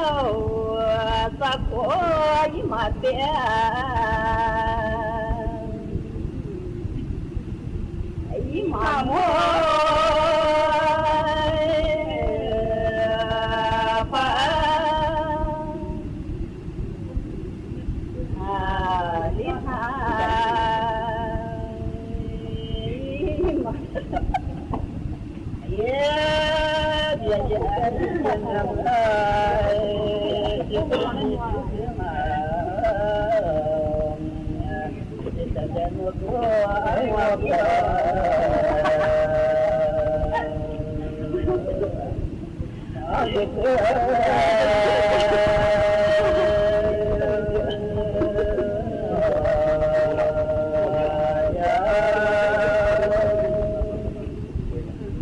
không bỏ lỡ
Mangaba besa pusa be jini shoga no pulo da sai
ที่นี่สถานีวิทยุกระจายเสียงแห่งประเทศไทยต่อไปเสนอข่าวซึ่งมีหัวข้อข่าวดังนี้นายกรัฐมนตรีชี้แจงเกี่ยวกับสถานการณ์ชายแดนไทยกัมพูชาต่อประธานาธิบดีสหรัฐอเมริกาว่ากัมพูชาละเมิดเงื่อนไขและรุกรานไทยก่อนจึงจำเป็นต้องตอบโต้เพื่อปกป้องอธิปไตยและชีวิตของประชาชนคณะกรรมการการเลือกตั้งเตรียมประชุมในวันที่ 15 และ 16 ธันวาคมนี้เพื่อกำหนดวันเลือกตั้งซึ่งมีความเป็นไปได้ที่จะจัดการเลือกตั้งในวันที่ 8 กุมภาพันธ์ 2569 ผู้นำตุรกีเรียกร้องให้ทั้งรัสเซียและยูเครนดำเนินการหยุดยิงแบบจำกัดเพื่อให้ทั้งสองฝ่ายหยุดโจมตีเป้าหมายด้านพลังงานและท่าเรือมหกรรมกีฬาซีเกมครั้งที่ 33 ทัพนักกีฬาไทยกวาดเหรียญทองนำหางคู่แข่งโดยโกเมศสุขประเสริฐนักปั่น BMX ทีมชาติไทยคว้าเหรียญทองได้สำเร็จ ต่อไปเป็นรายละเอียดของข่าวหมายกำหนดการพระราชพิธีทรงบำเพ็ญพระราชกุศลปัญญาสมวานถวายพระบรมศพสมเด็จพระนางเจ้าสิริกิติ์พระบรมราชินีนาถพระบรมราชชนนีพันปีหลวงณพระที่นั่งดุสิตมหาปราสาทในพระบรมมหาราชวัง13 ธันวาคมพุทธศักราช 2568เลขาธิการพระราชวังรับพระบรมราชโองการเหนือเกล้าเหนือกระหม่อมสั่งว่าสมเด็จพระนางเจ้าสิริกิติ์พระบรมราชินีนาถพระบรมราชชนนีพันปีหลวงเสด็จสวรรคตจะบรรจบครบ50 วันในวันเสาร์ที่13 ธันวาคม 2568จึงทรงพระกรุณาโปรดเกล้าโปรดกระหม่อมให้กำหนดการทรงบำเพ็ญพระราชกุศลปัญญาสมวานดังมีรายการต่อไปนี้วันเสาร์ที่13 ธันวาคม 2568พระบาทสมเด็จพระเจ้าอยู่หัวและสมเด็จพระนางเจ้าพระบรมราชินีเสด็จพระราชดำเนินโดยรถยนต์พระที่นั่งจากพระที่นั่งอัมพรสถานพระราชวังดุสิตไปยังพระที่นั่งดุสิตมหาปราสาทในพระบรมมหาราชวังเวลา 10 นาฬิกาเสด็จพระราชดำเนินเข้าพระที่นั่งดุสิตมหาปราสาทส่งจุดธูปเทียนเครื่องราชสักการะกราบถวายบังคมพระบรมศพพระบาทสมเด็จพระเจ้าอยู่หัวทรงจุดธูปเทียนเครื่องนมัสการบูชาพระพุทธรูปประจำพระชนมวาลสมเด็จพระนางเจ้าสิริกิติ์พระบรมราชินีนาถพระบรมราชชนนีพันปีหลวงที่หน้าพระแท่นพระนพดลมหาเสวตฉัตรพระสงฆ์30 รูปที่สวดพระพุทธมนต์แต่วันก่อนถวายพรพระจบทรงประเคนปิ่นโตพระทหารแด่พระสงฆ์ทรงทอดผ้าไตรพระสงฆ์ทั้งนั้นสดับปกรณ์ถวายอนุโมทนาถวายอดิเรกถวายพระพรลาเจ้าพนักงานนิมนต์พระสงฆ์อีก93 รูปเท่าพระชนมพรรษาสวดมาติกาทรงทอดผ้าไตรพระสงฆ์สดับปกรณ์ถวายอนุโมทนาถวายอดิเรกถวายพระพรลาเสด็จพระราชดำเนินไปทรงจุดธูปเทียนที่หน้าเตียงสวดพระพิธีธรรมสวดพระอภิธรรมเสด็จพระราชดำเนินกลับพระที่นั่งอัมพรสถานพระราชวังดุสิตการแต่งกายแต่งเครื่องแบบเต็มยศไว้ทุกสายสะพายจุลจอมเกล้าผู้เข้าเฝ้าแต่งเครื่องแบบเต็มยศไว้ทุกสายสะพายจุลจอมเกล้าหรือมงกุฎไทยวันนี้ตั้งแต่เวลา 9:40 นาทีเป็นต้นไปสถานีวิทยุกระจายเสียงแห่งประเทศไทย FM 92.5 เมกะเฮิรตซ์และ AM 891 กิโลเฮิรตซ์จะเป็นแม่ข่ายให้สถานีวิทยุกระจายเสียงแห่งประเทศไทยในส่วนภูมิภาคของกรมประชาสัมพันธ์และขอความร่วมมือสถานีวิทยุกระจายเสียงทุกสังกัดทั่วประเทศร่วมถ่ายทอดเสียงในโอกาสที่พระบาทสมเด็จพระเจ้าอยู่หัวเสด็จพระราชดำเนินไปในการพระราชพิธีทรงบำเพ็ญพระราชกุศลปัญญาสมวานพระบรมศพสมเด็จพระนางเจ้าสิริกิติ์พระบรมราชินีนาถพระบรมราชชนนีพันปีหลวงณพระที่นั่งดุสิตมหาปราสาทในพระบรมมหาราชวังสถานีวิทยุกระจายเสียงแห่งประเทศไทยขอเสนอสารคดีชุดสมเด็จพระนางเจ้าสิริกิติ์พระบรมราชินีนาถพระบรมราชชนนีพันปีหลวงพระผู้เสด็จสู่สวรรคาลัยวันนี้เสนอตอนการใช้ทรัพยากรอย่างรู้คุณค่าคนอยู่ได้ป่าอยู่ได้สารคดีชุดสมเด็จพระนางเจ้าสิริกิติ์พระบรมราชินีนาถพระบรมราชชนนีพันปีหลวงพระผู้เสด็จสู่สวรรคาลัยสมเด็จพระนางเจ้าสิริกิติ์พระบรมราชินีนาถพระบรมราชชนนีพันปีหลวงทรงให้ความสนพระราชหฤทัยในธรรมชาติรอบพระวรกายอยู่เสมอโดยทรงทราบดีว่าความอุดมสมบูรณ์ของทรัพยากรธรรมชาติเริ่มเปลี่ยนแปลงไปในทางที่เสื่อมโทรมลงอย่างรวดเร็วพระองค์ทรงปฏิบัติพระราชกรณียกิจนานับประการเพื่อการอนุรักษ์ทรัพยากรธรรมชาติและความหลากหลายทางชีวภาพของประเทศไทยพระองค์มีพระราชดำริคนอยู่กับป่าป่าอยู่กับคนส่งเสริมการพัฒนาอาชีพให้แก่คนในชุมชนจากเดิมที่เคยทำลายป่าให้ปรับเปลี่ยนมาทำอาชีพทางการเกษตรในรูปแบบผสมผสานสร้างผลผลิตมูลค่าสูงสร้างรายได้ให้กับประชาชนที่อาศัยอยู่ในบริเวณพื้นที่ป่าให้สามารถพึ่งพาทรัพยากรธรรมชาติได้อย่างสร้างสรรค์และไม่ทำลายสิ่งแวดล้อมคืนความอุดมสมบูรณ์สู่ผืนแผ่นดินสัตว์ป่าได้กลับมามีถิ่นอาศัยด้วยพระราชจริยวัตรอันงดงามและพระราชกรณียกิจด้านการอนุรักษ์ทรัพยากรธรรมชาติของพระองค์ จึงเป็นแรงบันดาลใจให้คนไทยตระหนักถึงคุณค่าของธรรมชาติร่วมกันดูแลรักษาทรัพยากรอันล้ำค่าเพื่อให้คงไว้ถึงชนรุ่นหลังสมดังพระราชปณิธานอันแน่วแน่ที่จะปลูกชีวิตให้กับคนไทยและทรัพยากรธรรมชาติของประเทศอย่างยั่งยืนนายกรัฐมนตรีหารือประธานาธิบดีสหรัฐอเมริกาเกี่ยวกับสถานการณ์ชายแดนไทยกัมพูชาโดยชี้แจงกัมพูชาละเมิดเงื่อนไขและรุกรานไทยก่อนไทยจึงจำเป็นต้องตอบโต้เพื่อปกป้องอธิปไตยและชีวิตของประชาชนนายอนุทิน ชาญวิรากูลนายกรัฐมนตรีและรัฐมนตรีว่าการกระทรวงมหาดไทยเปิดเผยผลการหารือกับนายโดนัลด์ทรัมป์ประธานาธิบดีสหรัฐอเมริกาเกี่ยวกับสถานการณ์การปะทะตามแนวชายแดนไทยกัมพูชาว่าบรรยากาศการพูดคุยเป็นไปด้วยดีประธานาธิบดีสหรัฐมีความห่วงใยสถานการณ์และอยากให้กลับไปอยู่ในจุดที่ปฏิบัติตามเงื่อนไขร่วมกันจึงได้ยืนยันว่าประเทศไทยปฏิบัติตามเงื่อนไขมาตลอดแต่ฝ่ายกัมพูชาเป็นผู้ละเมิดและทำให้ฝ่ายไทยเกิดการสูญเสียชีวิตและทรัพย์สินจึงจำเป็นต้องตอบโต้เพื่อปกป้องอธิปไตยทรัพย์สินและชีวิตของประชาชนพร้อมย้ำไทยไม่เคยละเมิดหรือรุกรานกัมพูชาก่อนทั้งนี้ประธานาธิบดีสหรัฐเข้าใจสถานการณ์แต่ต้องการให้มีการหยุดยิงซึ่งได้ชี้แจงว่าสหรัฐต้องไปแจ้งให้กัมพูชาหยุดยิงถอนกำลังทหารและร่วมกันเก็บกู้ระเบิดก่อนเพราะกัมพูชาเป็นฝ่ายละเมิดสัญญาพร้อมยืนยันว่าการหารือครั้งนี้ไม่มีการหยิบยกประเด็นภาษีทางการค้ามากดดันและสหรัฐพร้อมพิจารณาลดกำแพงภาษีให้ไทยด้วยเขาก็อยากให้หยุดยิงผมก็บอกท่านไปว่าขอให้ไปบอกเพื่อนเราดีกว่าว่าอย่าบอกว่าหยุดยิงเฉยๆต้องออกมาบอกให้โลกรู้ว่าเอาละกัมพูชาจะหยุดยิงกัมพูชาจะถอนกำลังออกไปกัมพูชาจะเก็บกู้วัตถุระเบิดที่วางเอาไว้ออกไปให้หมดแล้วทำให้เห็นถ้าทำให้เห็นประเทศไทยเราไม่เคยเข้าไปอยากจะไปได้อะไรของเขาอยู่แล้วไม่มีครับแต่เขาต้องหยุดทุกอย่างก่อนมันก็มีความชัดเจนในตัวของมันอยู่แล้วว่าฝ่ายกัมพูชาเป็นฝ่ายที่ละเมิดสัญญาเพราะฉะนั้นคนที่ละเมิดสัญญาต้องแก้ไขครับไม่ใช่คนที่ถูกกระทำมาแก้ไขมันหลักสากลหลักที่ทุกคนต้องเข้าใจกองทัพภาคที่2โดยศูนย์ปฏิบัติการกองทัพภาคที่2สรุปสถานการณ์ตามแนวชายแดนไทยกัมพูชาวานนี้ว่ายังคงเกิดการปะทะต่อเนื่องโดยฝ่ายกัมพูชาใช้อาวุธยิงสนับสนุนและยุทโธปกรณ์หลายประเภทเข้ามาในพื้นที่ฝ่ายไทยในหลายจุดสำคัญ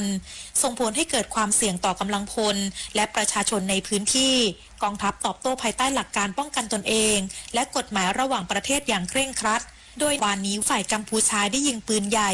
จรวด BM-21 และโดรนผีชีพโจมตีฝ่ายไทยตลอดทั้งวันนิตยาคุณสิมรายงานคณะกรรมการการเลือกตั้งเตรียมประชุมในวันจันทร์และวันอังคารที่จะถึงนี้เพื่อกำหนดวันเลือกตั้งซึ่งมีความเป็นไปได้ที่จะจัดการเลือกตั้งในวันที่ 8 กุมภาพันธ์ 2569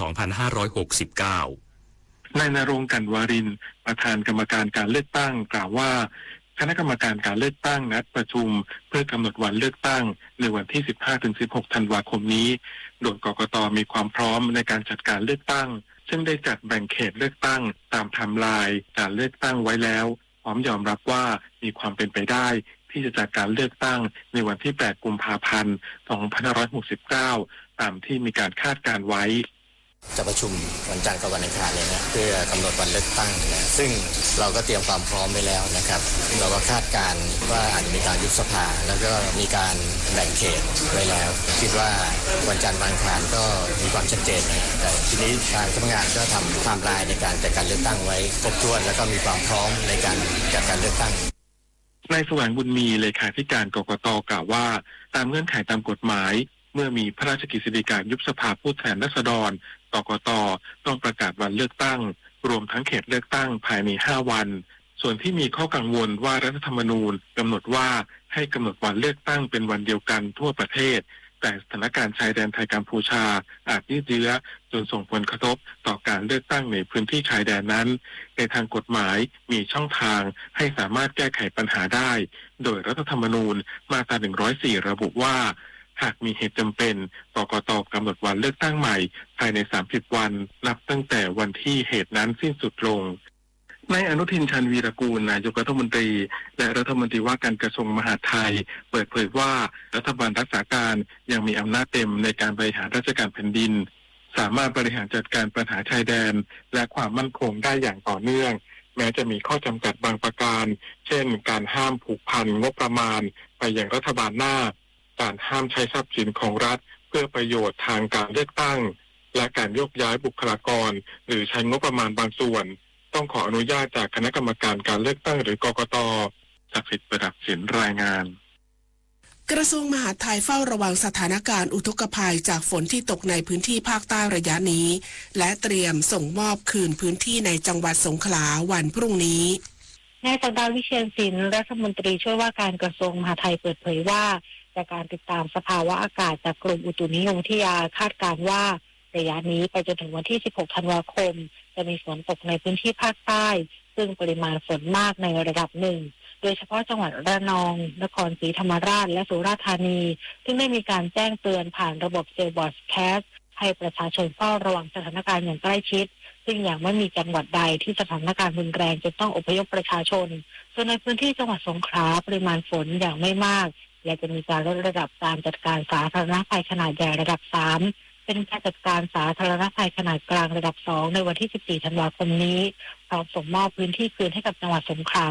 เนื่องจากการจัดการเสียต่างๆทำได้คืบหน้าไปมากแล้วจุฑามาศรักษาพันธ์รายงาน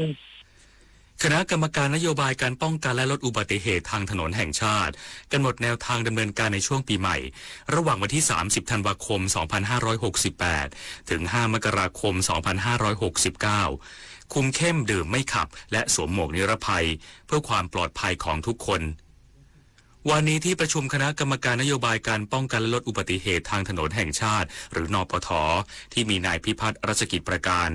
รองนายกรัฐมนตรีและรัฐมนตรีว่าการกระทรวงคมนาคมเป็นประธานได้ตั้งเป้าลดจำนวนอุบัติเหตุจำนวนผู้บาดเจ็บและเสียชีวิตบนท้องถนนในช่วงเทศกาลปีใหม่นี้ให้ได้มากที่สุดโดยเน้นย้ำเรื่องเมาไม่ขับและสวมหมวกนิรภัยพร้อมใช้กลไกพื้นที่ช่วยเฝ้าระวังคนในชุมชนเนื่องจากอุบัติเหตุส่วนใหญ่ยังคงเกิดจากรถจักรยานยนต์โดยเฉพาะช่วงปีใหม่ที่มีการเฉลิมฉลองกันตลอดจนร่วมกันหามาตรการสร้างความปลอดภัยในชีวิตและทรัพย์สินประชาชนให้ได้มากที่สุดทั้งนี้ที่ประชุมได้กำหนดแนวทางการดำเนินการในช่วงปีใหม่ระหว่างวันที่ 30 ธันวาคม 2568 ถึง 5 ธันวาคม 2569 โดยมีมาตรการป้องกันและลดอุบัติเหตุทางถนน 5 มาตรการได้แก่ด้านบริหารจัดการด้านการลดปัจจัยเสี่ยงด้านถนนและสภาพแวดล้อมด้านการลดปัจจัยเสี่ยงด้านยานพาหนะด้านผู้ใช้รถใช้ถนนอย่างปลอดภัยและด้านการช่วยเหลือหลังเกิดอุบัติเหตุแสนอาลัยสมเด็จพระพันปีหลวงไทยทั้งปวงหมองหม่นก่นร่ำให้พระผู้เสด็จสู่ฟ้าสวรรคาลัยแนบดวงใจตามพระบาททุกชาติภพปวงประชาน้อมสำนึกในพระมหากรุณาธิคุณเป็นล้นพ้นอันหาที่สุดมิได้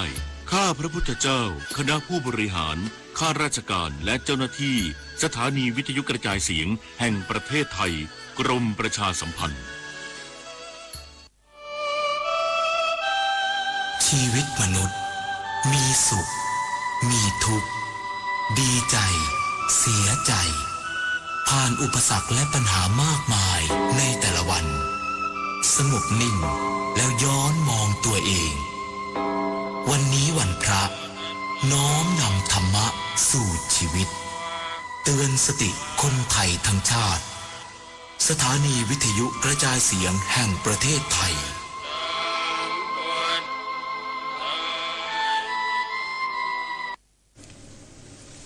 ขณะนี้เวลา 7:15 นาทีต่อไปรับฟังข่าวต่างประเทศครับทำเนียบประธานาธิบดีตุรกีเปิดเผยว่าประธานาธิบดีเรเจป ตัยยิป แอร์โดวนผู้นำตุรกีพบหารือกับประธานาธิบดีวลาดิเมียร์ ปูตินผู้นำรัสเซียนอกรอบการประชุมสันติภาพระหว่างประเทศที่กรุงอัชกาบัดเมืองหลวงของเติร์กเมนิสถานเมื่อวันที่ 12 ธันวาคมที่ผ่านมาตามเวลาท้องถิ่นโดยประธานาธิบดีแอร์โดวนเรียกร้องให้รัสเซียและยูเครนดำเนินการหยุดยิงแบบจำกัดเพื่อให้ทั้งสองฝ่ายหยุดโจมตีเป้าหมายด้านพลังงานและท่าเรือหลังจากมีรายงานการโจมตีเรือบรรทุกน้ำมันของรัสเซียในทะเลดำเกิดขึ้นหลายครั้งในช่วงไม่กี่สัปดาห์ที่ผ่านมา ผู้นำตุรกียังเน้นย้ำว่ารัฐบาลตุรกีกำลังติดตามกระบวนการเจรจาสันติภาพที่มีเป้าหมายยุติความขัดแย้งระหว่างรัสเซียกับยูเครนอย่างใกล้ชิดและตุรกีสามารถเป็นเจ้าภาพจัดการเจรจาได้ทุกรูปแบบกระทรวงการต่างประเทศอังกฤษออกแถลงการที่ระบุว่ารัฐบาลอังกฤษดำเนินมาตรการคว่ำบาตรต่อสมาชิกระดับสูงของกองกำลังสนับสนุนเคลื่อนที่เร็วหรือ RSF ของซูดานจำนวน4นายซึ่งรวมถึงนายอับเดลราฮิมฮัมดันดาโกรองผู้บัญชาการกองกำลัง RSF จากกรณีการก่ออาชญากรรมสงครามต่อพลเรือนชาวซูดานในเมืองเอลฟาเชอร์เมืองเอกของรัฐดาฟูเหนือทางตะวันตกของซูดาน